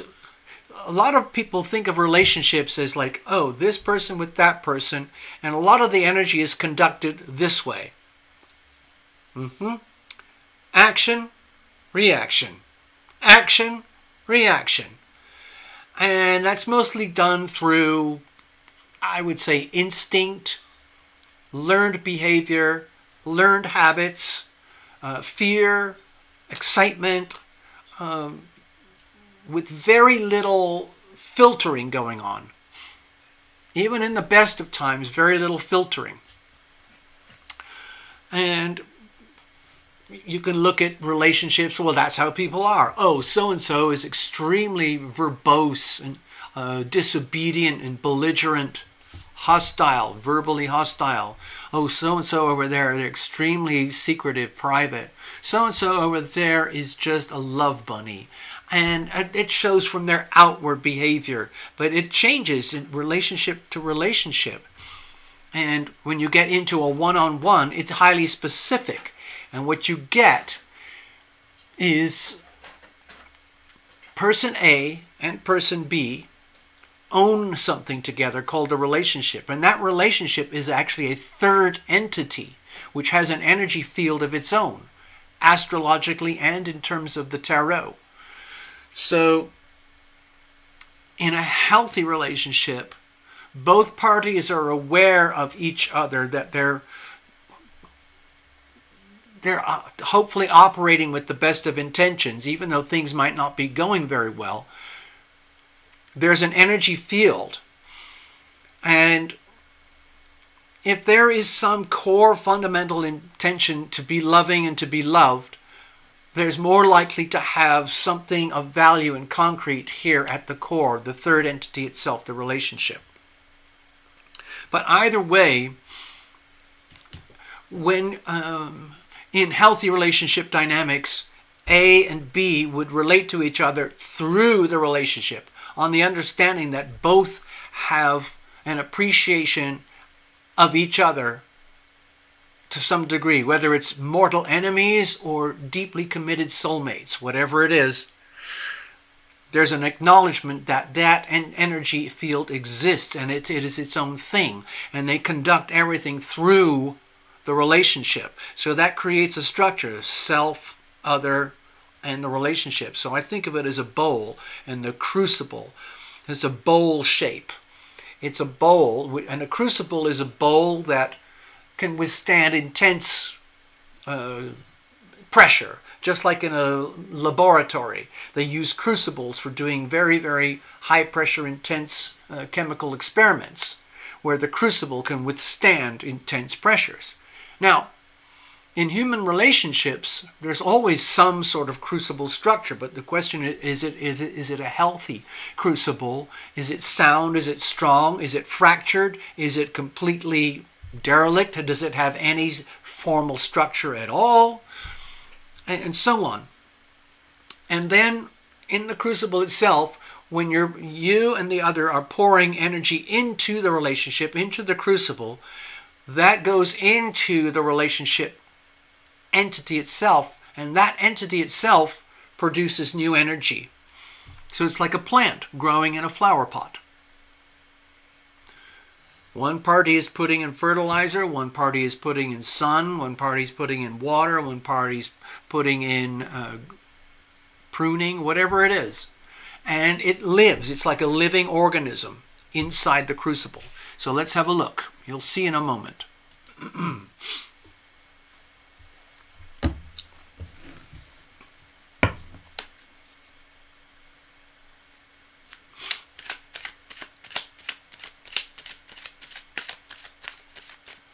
So I don't really feel I want to divulge any of the detailed dynamics of the relationship. That exists in its own right. We're going to see a storyline come out here anyway.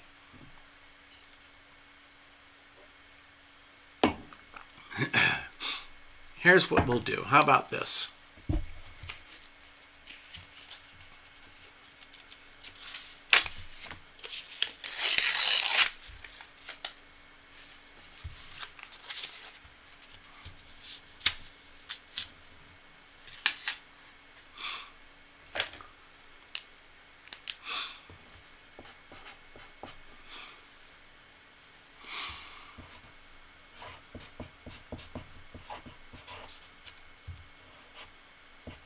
Okay, how does that work?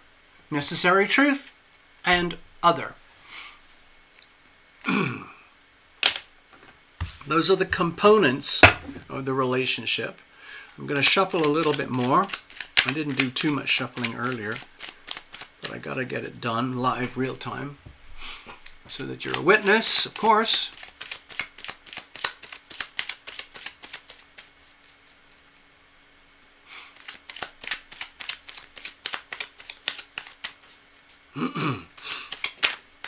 You'll see quite quickly and easily what I mean by the crucible. So what messages do we have here tonight regarding herself and the significant other? It could be anything could come up here. What we do know, what I will confide, is that there is a rekindling, a reconnecting between a long-lost situation, something that had been perhaps thought abandoned or lost or forsaken, and now there's a reconnection. And there seems to be some optimism and hope associated with it, let's put it that way. So, I'm going to do a full-on, okay? So I don't want to scare people, but anyway, here we go. This represents necessary truth. This represents the other.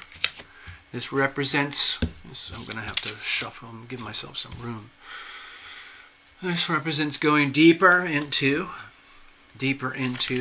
and into the crucible itself, and out of which will emerge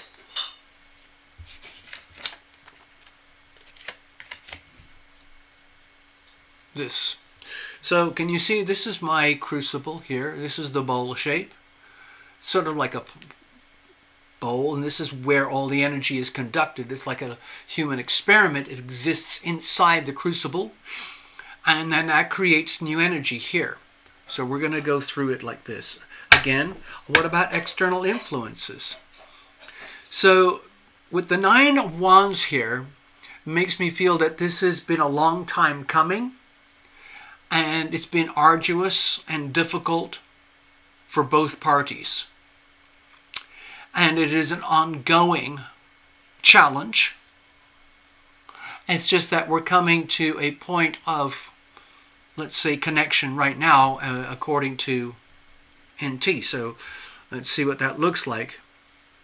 Also with the Nine of Wands here, there is, to me it feels like there's a suggestion that both parties are aware that whatever the challenges have been, they brought it upon themselves and each other. Not in a malicious way or hurtful way, but in ways that were interpreted as perhaps hurtful, or ways that were hurt, which led to difficulties and separation.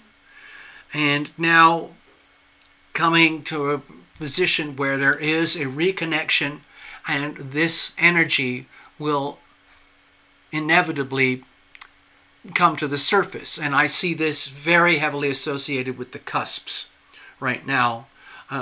There's a lot of, the cusps are affecting everybody. I'm going to put that up here, okay?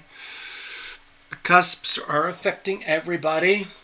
I've showed you my story earlier on with global politics and global finance, but it's happening at a very deeply personal level as well.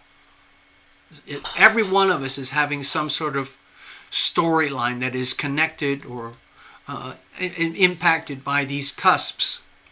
And where does it all come from? Where does it all go?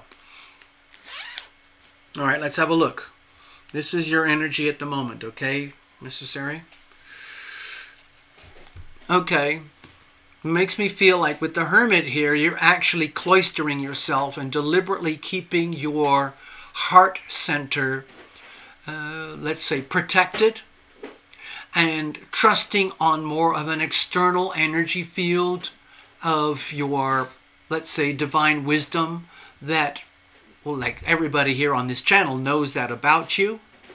But it feels to me like you're carrying that same energy field into the relationship dynamic, and either wittingly and deliberately or unwittingly you have created or put yourself in a very singular position, very, very solitary, very, very singular position, which might be very difficult for anyone or anyone else to understand.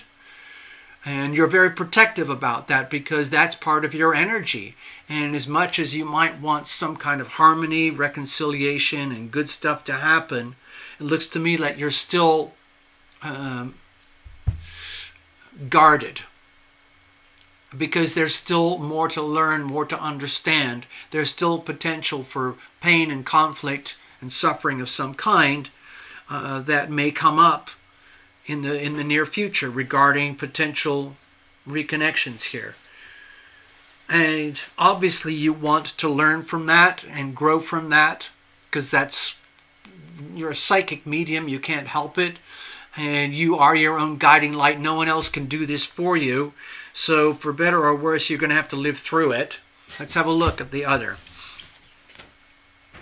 Oh, this is beautiful. Okay, what I see here is something brave and courageous and very well intended, and with, let's say, hope, optimism for the future. What that looks like is a whole other thing, because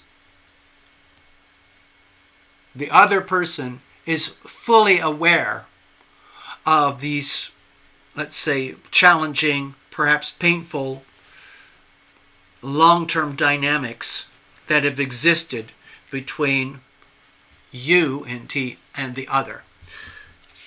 It looks to me like this is a deliberate action here to bring some kind of goodness and light, hope, well-intention to the existing dilemma. Okay. Now we're going to go deeper into the relationship where it kind of gets into the heart-soul level, and it could get a little bit awkward here, a little bit difficult. Let's see what the storyline, especially for me, difficult for me because I have to, I'm not used to doing this live. So I'm trying to be very diplomatic and guarded, okay, and yet still have the, I would say, I guess the educational or edutainment or educational entertainment value of the reading itself, so that other viewers can see what a crucible spread is like, for example. Now, on a full-blown, sometimes I do multiple. I'll do a set here, then I'll do another set here. If it's a very complex, deep reading, we'll see, but that takes a lot of time, and it's a lot more expensive, and so on. But anyway, right now, let's have a look.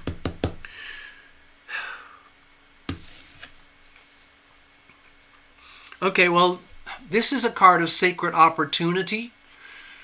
And, you know, a lot of times people think of, you know, pentacles as money, but it's more to do with matter, physical, three-dimensional matter.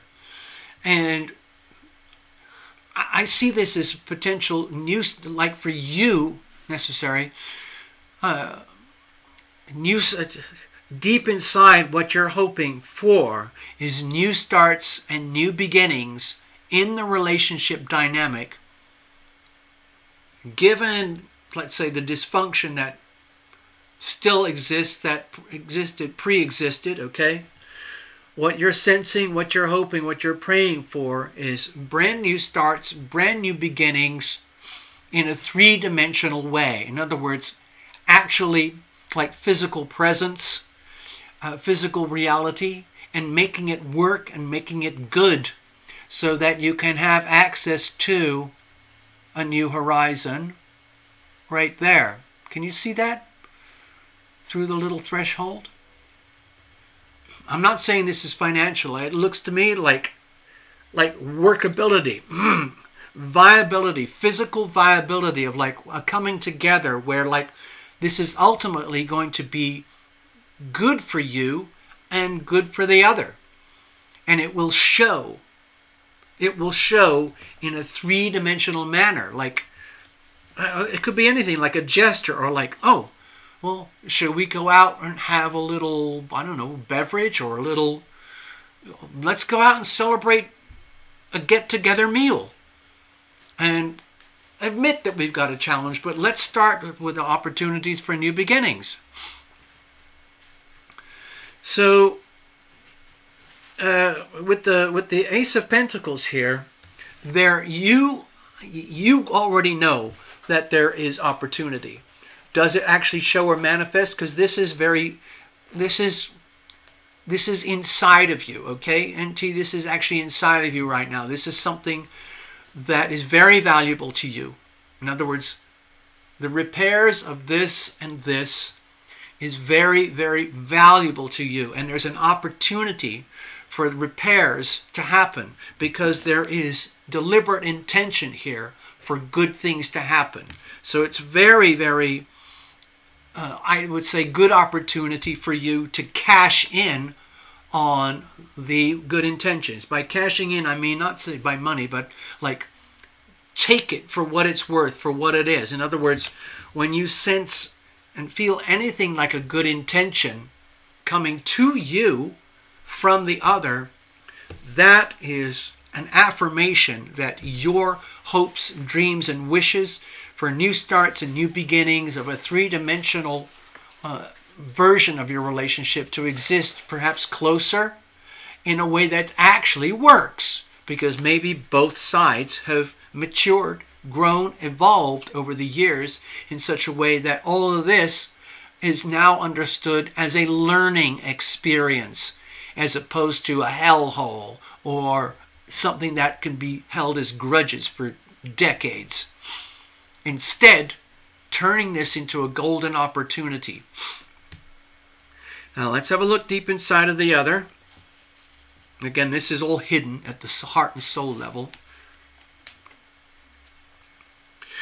makes me feel with the Seven of Swords here, part of the other person is guilty and feeling a little bit ashamed, a little bit scared, a little bit frightened because of potential.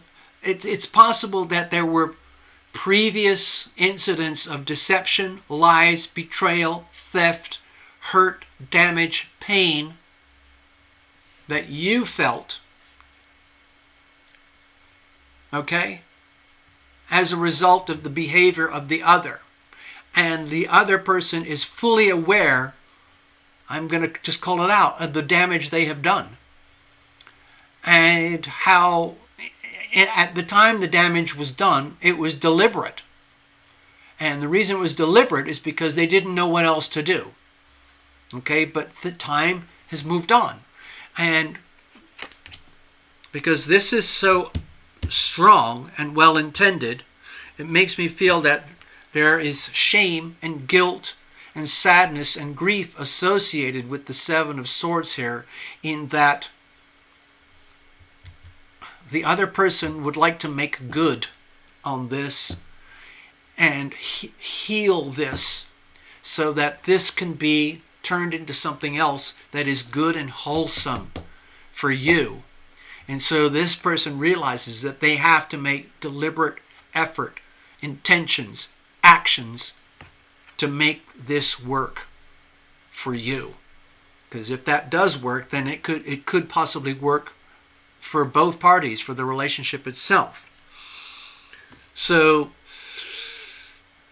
yeah, this is really awkward, but again, it's very, very common for people to hurt each other unwittingly, sometimes even deliberately, out of vindictiveness or dysfunction or long time dysfunctions, where this became like an operating system for the other party, with the other party knowing that this is not wholesome, good, healthy energy, but the other party feeling is that, I don't know, that's how I was, that's how I operated, and I've carried that energy, and it's there, it's burning up inside of me, it's shameful, and it needs to be brought to the surface. None of this is brought to the surface yet, okay? It's there, though. Let's have a look at the crucible itself. Okay, remember, this is its own energy field, not the other, not you. Oh my God. Oh my God, look at that. I'm totally shocked. Honestly, NT, I'm totally shocked. What this is telling me is that at the core of the relationship, there is love. It's founded on love. And sometimes being loving can be the most difficult, challenging thing in the world.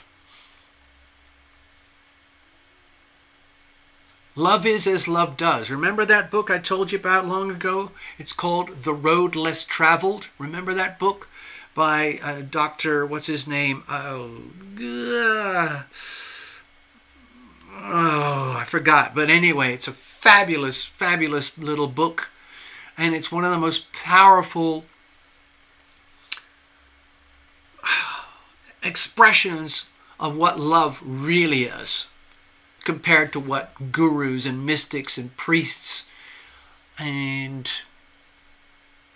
romance novels and movies tell you it is, okay? So, love is as love does. Sometimes being loving is the hardest of hardest things to do. Like to forgive somebody for damages done. For you to forgive somebody for damages done. For the other party, for example, to have enough courage to come up and face off with the conflict and the challenges that have happened over the years, to get reconciliation and healing and the chance for the healing power of love to flow again from scratch. This is really powerful energy of the healing power of love at the very, very core of the relationship. And you and the other own this. In other words, at the very core of the relationship, there is a profound love. It's not romantic love or anything like that. It's just pure love. Other for you, you for other. But like all human beings, we go through levels of evolution. Sometimes it's very, very painful. But with this here at the very core, it's just a beautiful thing. Again, it's a card of sacred opportunity. None of this good stuff has to happen. I see the potential for something very good to happen here, but it's not going to happen like a switch. But it could happen as a cathartic moment in time, closely associated with the timing that's happening here right now, where the dysfunctional quicksand aspects of unhealthy dynamics in relationships are recognized, acknowledged, discarded, and healed, where both parties deliberately choose to be their most awesome self in themselves for each other, which is the most noble thing that anybody can do. This is beautiful. I'm very happy for you, NT. No matter how much struggle it takes to get there, this is at the very core. It could be very painful to get from where you are now to where you are here, because it would mean a kind of opening up of the heart and soul about how much pain was endured. And it can be very, very hard when two people come together knowing that there is love at the very core. And that love has been denied or evaded because it's so powerful and so scary. All right, so let's have a look. Oh, wow. So with the Page of Swords here, what this does, what this indicates, is that the coming together of these two people is going to result in opening doors, new opportunities for healing, and the healing power of love to come into full flow. And what that's going to do is release communications that need to be communicated. Think of this as both parties whistleblowing on themselves and each other, but doing it in a very, I would say, civilized, let's say, diplomatic way, where, in other words, you set a stage where both parties have to agree to set the stage, that you have to have enough courage to call it out on each other. In other words, you have to have enough courage that this will endure some really, perhaps very bitter, painful revelations. In other words, you might be very aware of all this, and they might be very aware of all this, but it's very difficult to talk about it because it's very painful. But it has to be dealt with. So it's like going through this crucible where, by being willing to go and conduct everything through the relationship, as opposed to just, in other words, as opposed to just this and this, where there would be virtually no chance for understanding except like, well, I tried, or well, I don't trust you, I don't believe you, I'm going to stay locked up. F you. I don't know. Well, I tried, fuck you. Okay, so in other words, there might be some very heartfelt, difficult conversations which amount to whistleblowing on each other.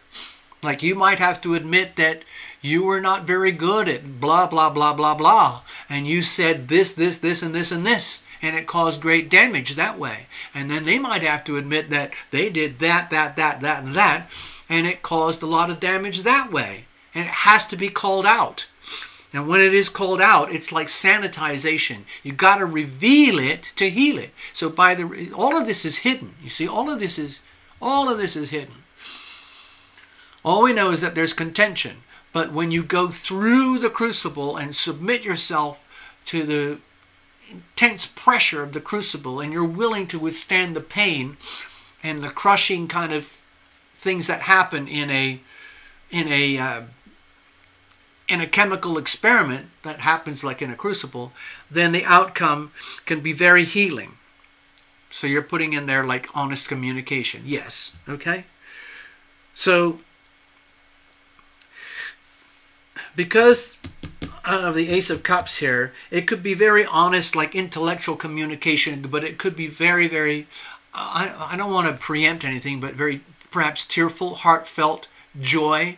It can be so healing to have these healing conversations that it brings up uncontrollable joy.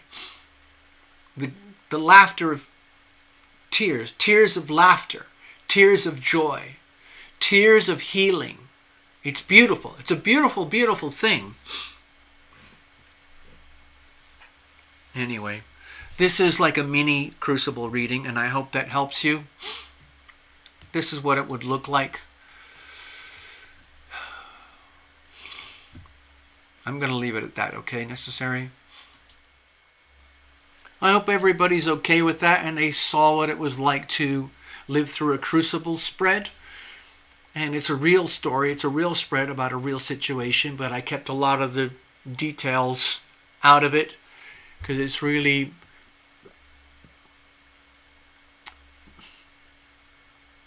it's personal. It's private. But the dynamics are totally public. Everything that I shared in the reading is totally public because NT chose to do this in a public arena. So what I was really talking about here were the dynamics of what happens in the crucible, in the relationship itself. I was completely blown away when I saw that Ace of Cups. Seriously.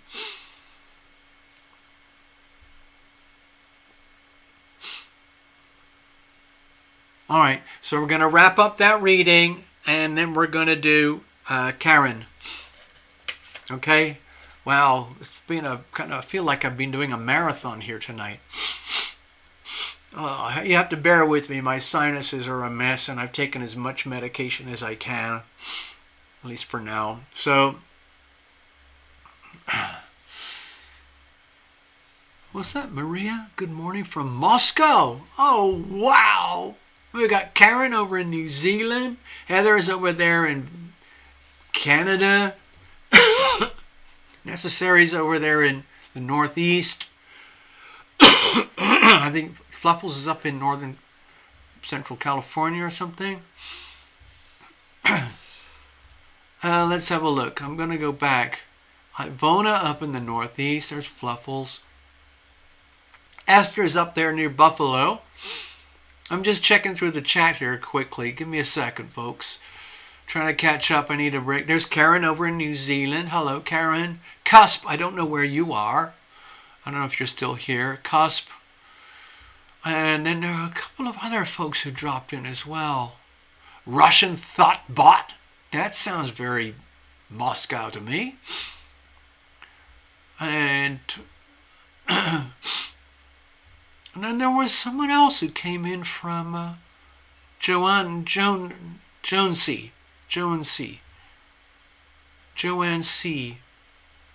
I'm trying to scroll through here. There was somebody called... There's Tina. Tina over there in... what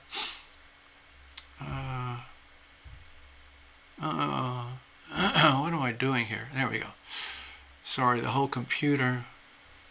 I know I shared that. There's... Okay, all right. And hello, Elizabeth. Sorry, Elizabeth, no reading tonight. I'm up to my neck in it already. So I'm going to wrap it up here. Give me a second. How am I going to do this? All right, so I think the best way is to just wrap it up. I'll try that. How about that?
All right.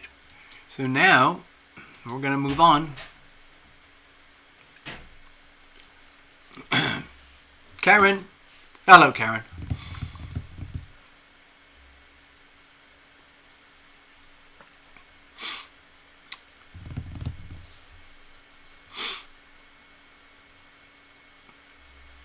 Let's have a look here.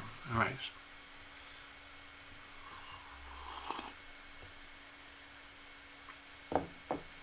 Cheers, Karen.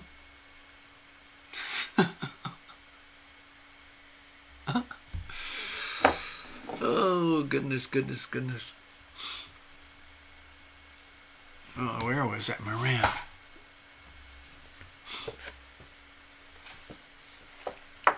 So we got Karen over there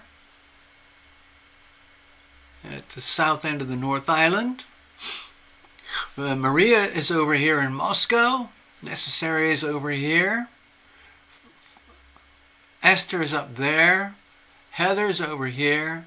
I'm over here. Love Triber's over here. And who did I miss? Elizabeth is over there. I can't remember if I'm missing anybody. But anyway, there we go. All right, Karen. Oh, by the way, let me mention the Taranaki Arts Trail again. Was it last week, I think you were here, or the week before, Karen? And you mentioned the Taranaki Arts Trail. So, like I said, I looked at it online. That was the best that I could do. And I was really, I've spent many years in the arts. You know, arts, music and writing, crafts and custom jewelry, ceramics and things, furniture and stuff and design, paintings, whatever. Anyway, this is what I do now. But when I went to the link for the Taranaki Arts Trail, I was blown away by the beauty of the artists and all the artisans. You've got such a concentration of amazing talent in that area. It's actually geographically just a tiny little area, but what do they say? What's that expression? Birds of a feather flock together. And so it's definitely like a magnetic force, and you're part of that, Karen, very much part of that. And thank you for sharing that. I clicked on all sorts of different artists. There were ceramic artists, there were fabric artists, there were, wall artists like paintings and stuff. There were some of the other artists were, I think, was there woodwork or something? I can't remember all the different art forms. Metalwork, sculpture. Beautiful, just beautiful.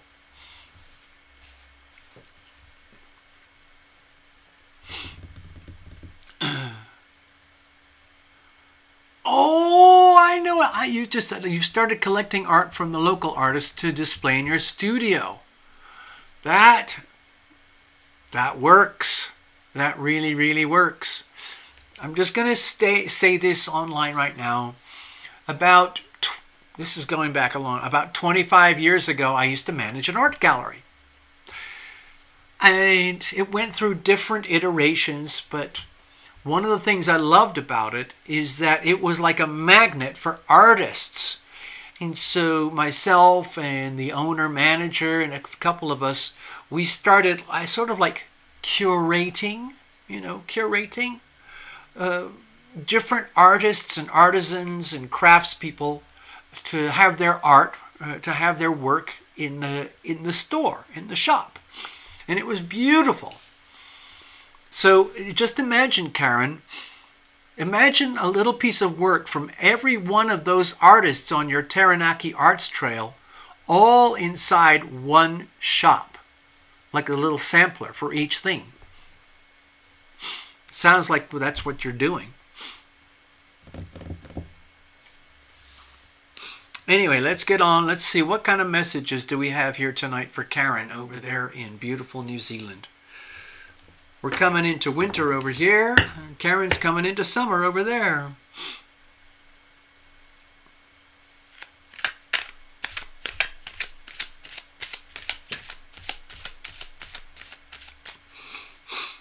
There's another thing you can also do, Karen, is you can barter. Sometimes you don't have to necessarily buy it. Some artists, quite a few artisans and craftspeople and artists love to barter, especially if it puts their work in a good light. You have a beautiful place, Karen, already. Why not? Sounds like a really good idea.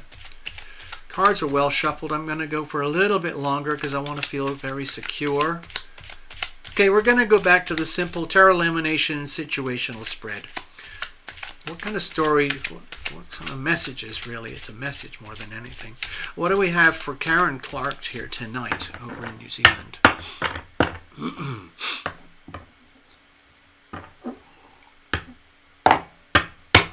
All right, let's have a look. Here we go.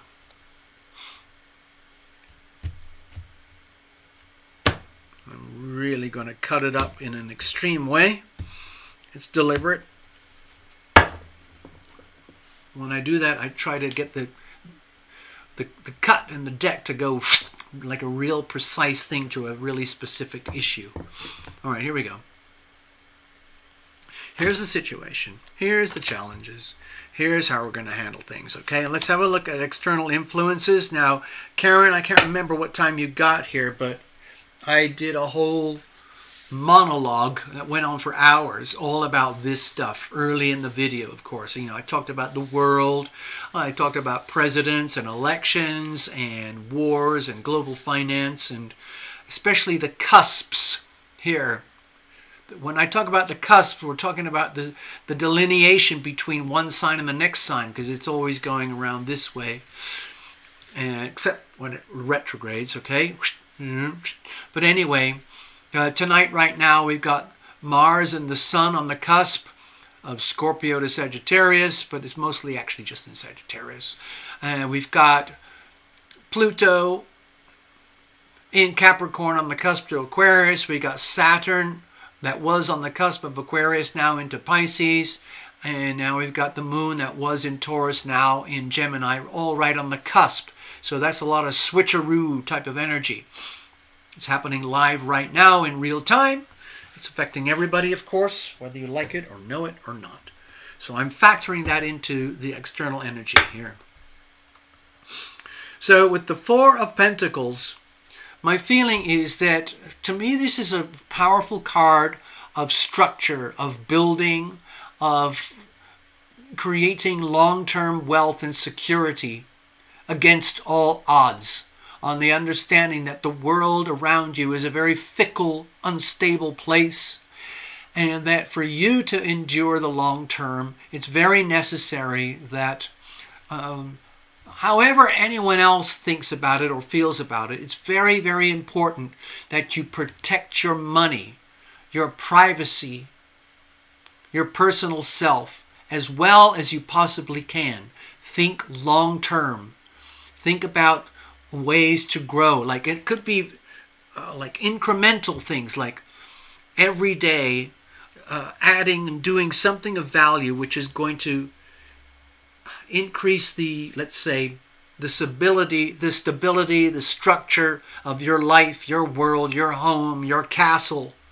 the moat around your castle and the place in which you live, where you are firm, you create more and more security, okay?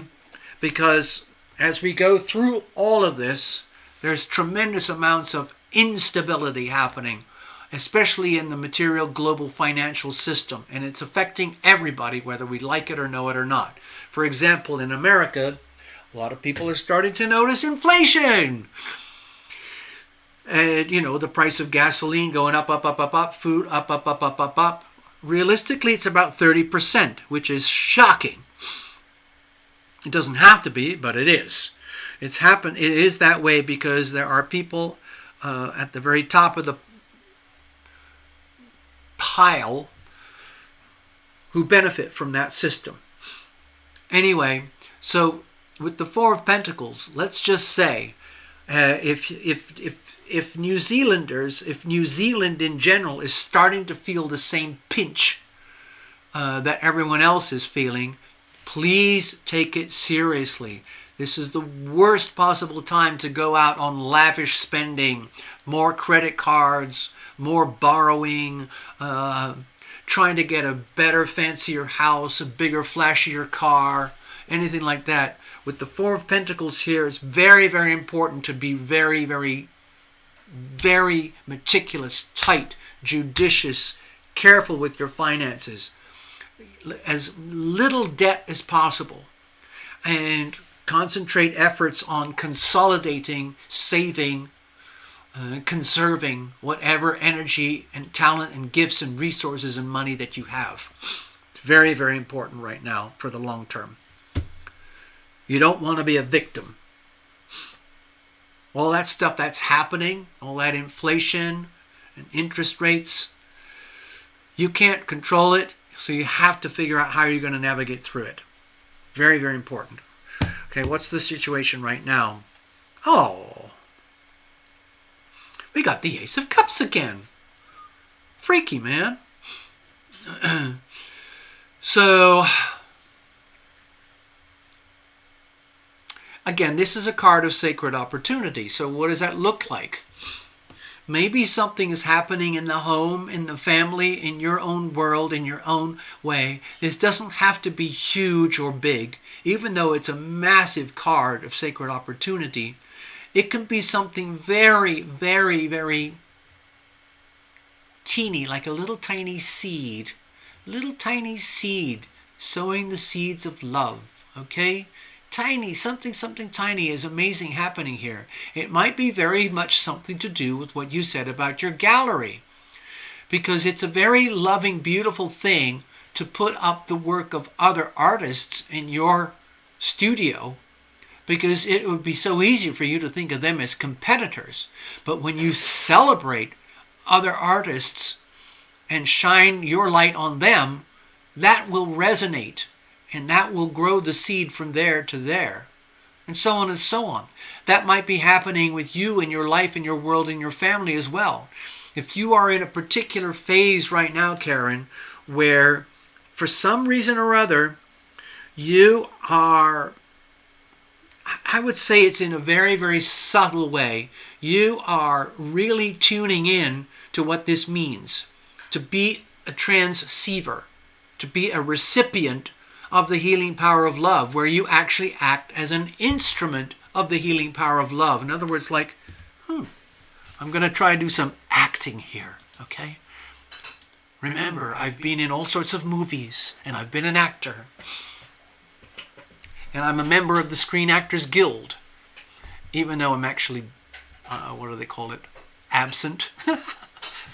But anyway, what I was thinking, like with the Ace of Cups for you, it's just like, to me it feels like it's very subtle, very, very tiny, but really valuable. Okay, it's just like,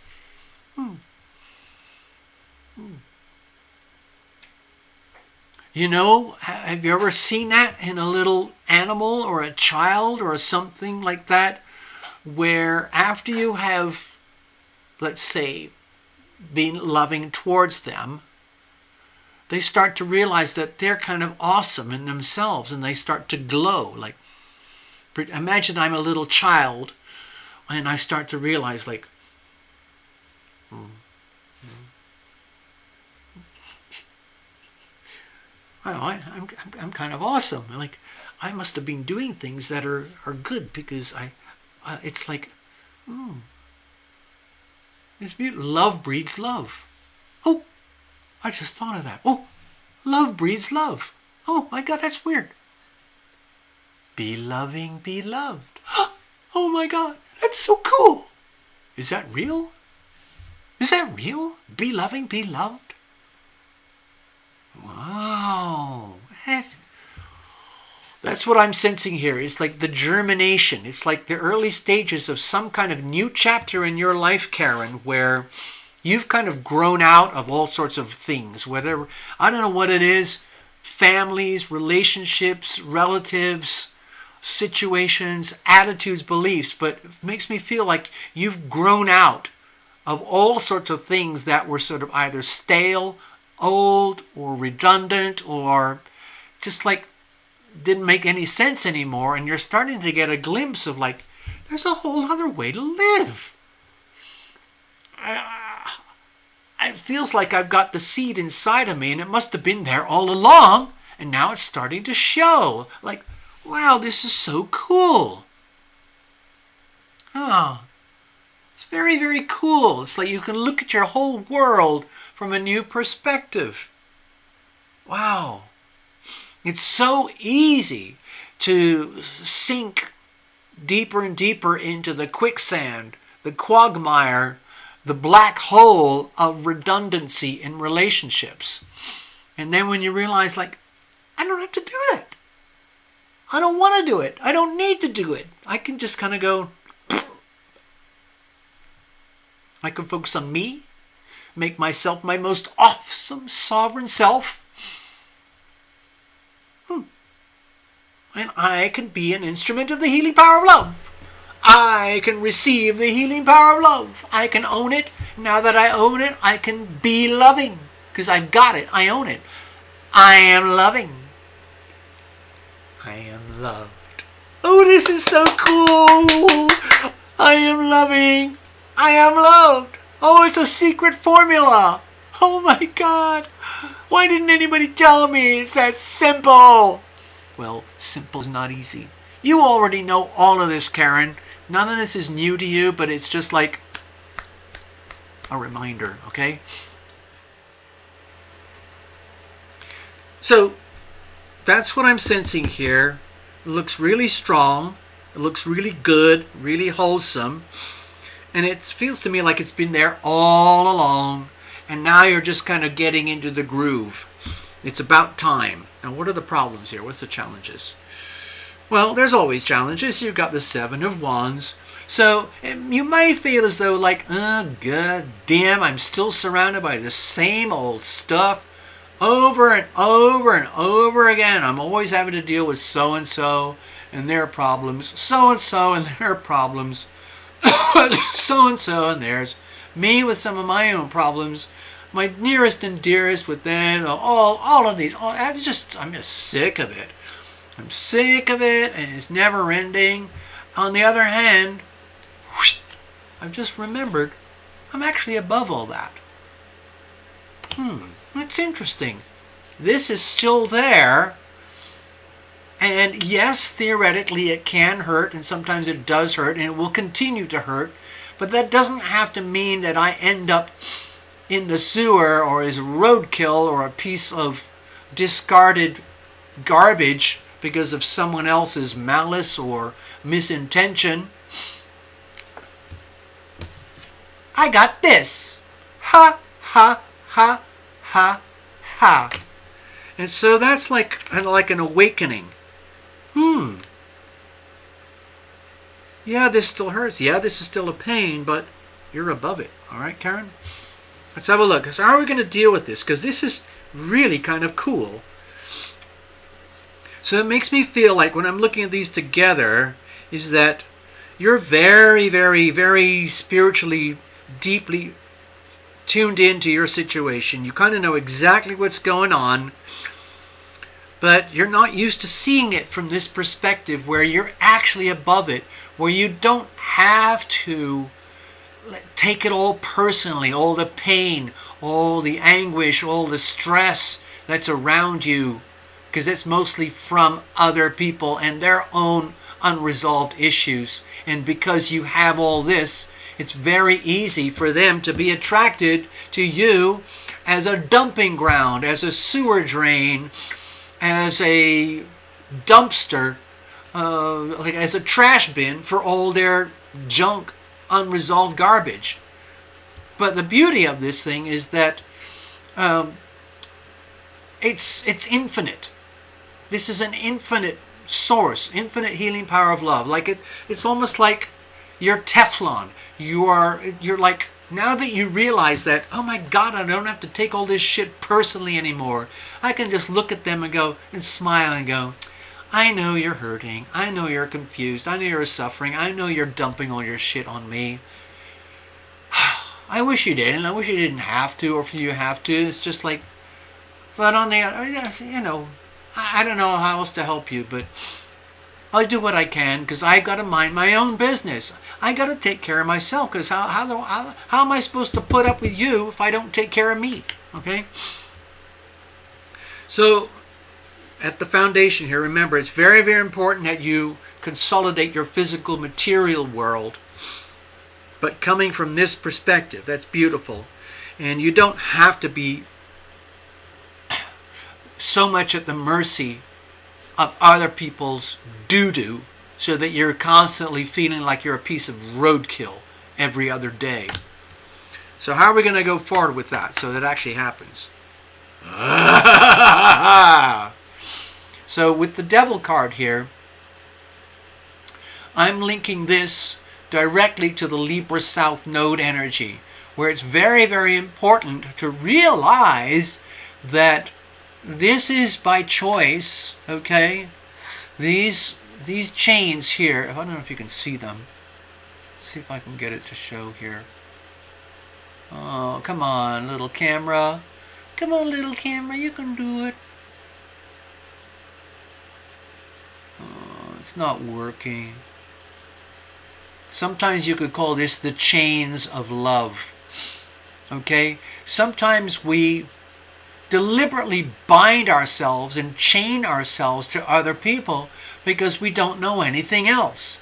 If you're born and raised in chains, you don't know anything else. You don't realize that, oh, it doesn't have, you're saying it doesn't have to be that way?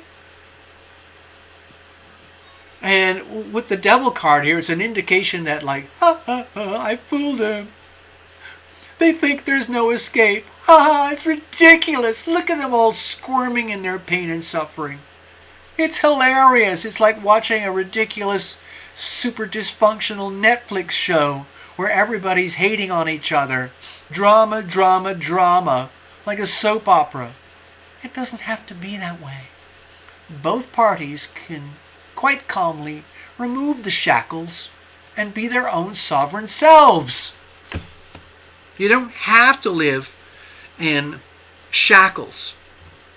You can kind of go, oh, you know what?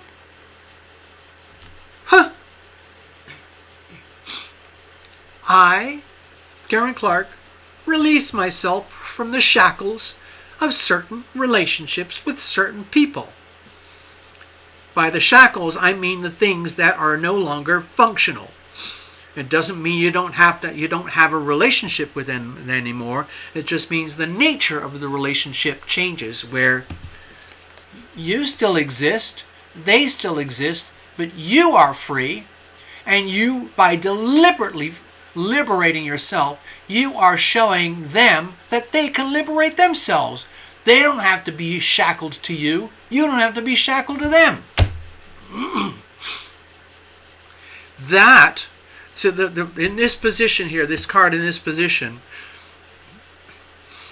what it's, to me the message is realizing that the shackles exist in the first place, and it's probably conditioned since infancy, and it's been a permanent lifetime status quo, just like a way of being. And then realizing, like, it doesn't have to be that way. Oh my God. Can you imagine the freedom? You can recalibrate to this. Don't have to deal with this so much. And it'll allow you to stabilize yourself in your life in a much more simple, concrete, workable way. It's going to be bold because, I mean, it takes a huge amount of courage to look at yourself, your life, and your world, and all the relationships, and kind of go, "Oh, I don't actually need that." It doesn't mean you're dumping the other person or the other person is dumping you. If you look at this as the crucible, it's like there's a fake crucible. This is what happens when people relate through like default settings that are not conscious. So by deliberately unshackling yourself from the relationships, relationship dynamics, not the relationship dynamics, by liberating yourself, you can effectively liberate them. And they can be like, wait a minute. But the scary thing is that a lot of people, if you're conditioned that way, it means other people are conditioned that way. And to function in life without the chains, without the conditioning, can be terrifying. Some people prefer the devil they know. In other words, they'd rather prefer to stay shackled than deal with the possibility of becoming their own sovereign selves. Can you imagine that? Liberating yourself so that you can be you, and in so doing, liberating others so that they can be themselves. Duh! There you go, Karen. I hope that helps you. So that's it for tonight, folks.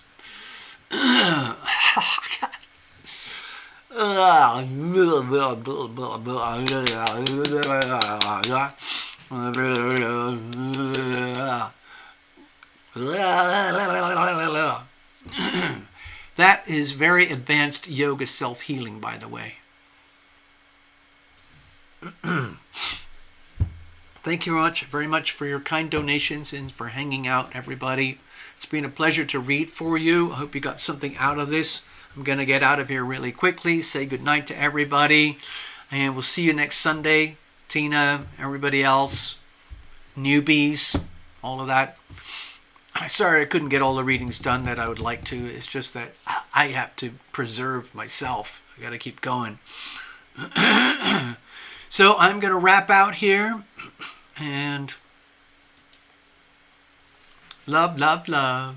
Love, love, love.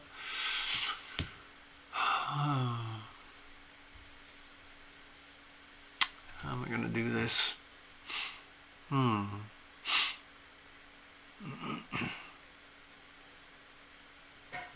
just going to do it.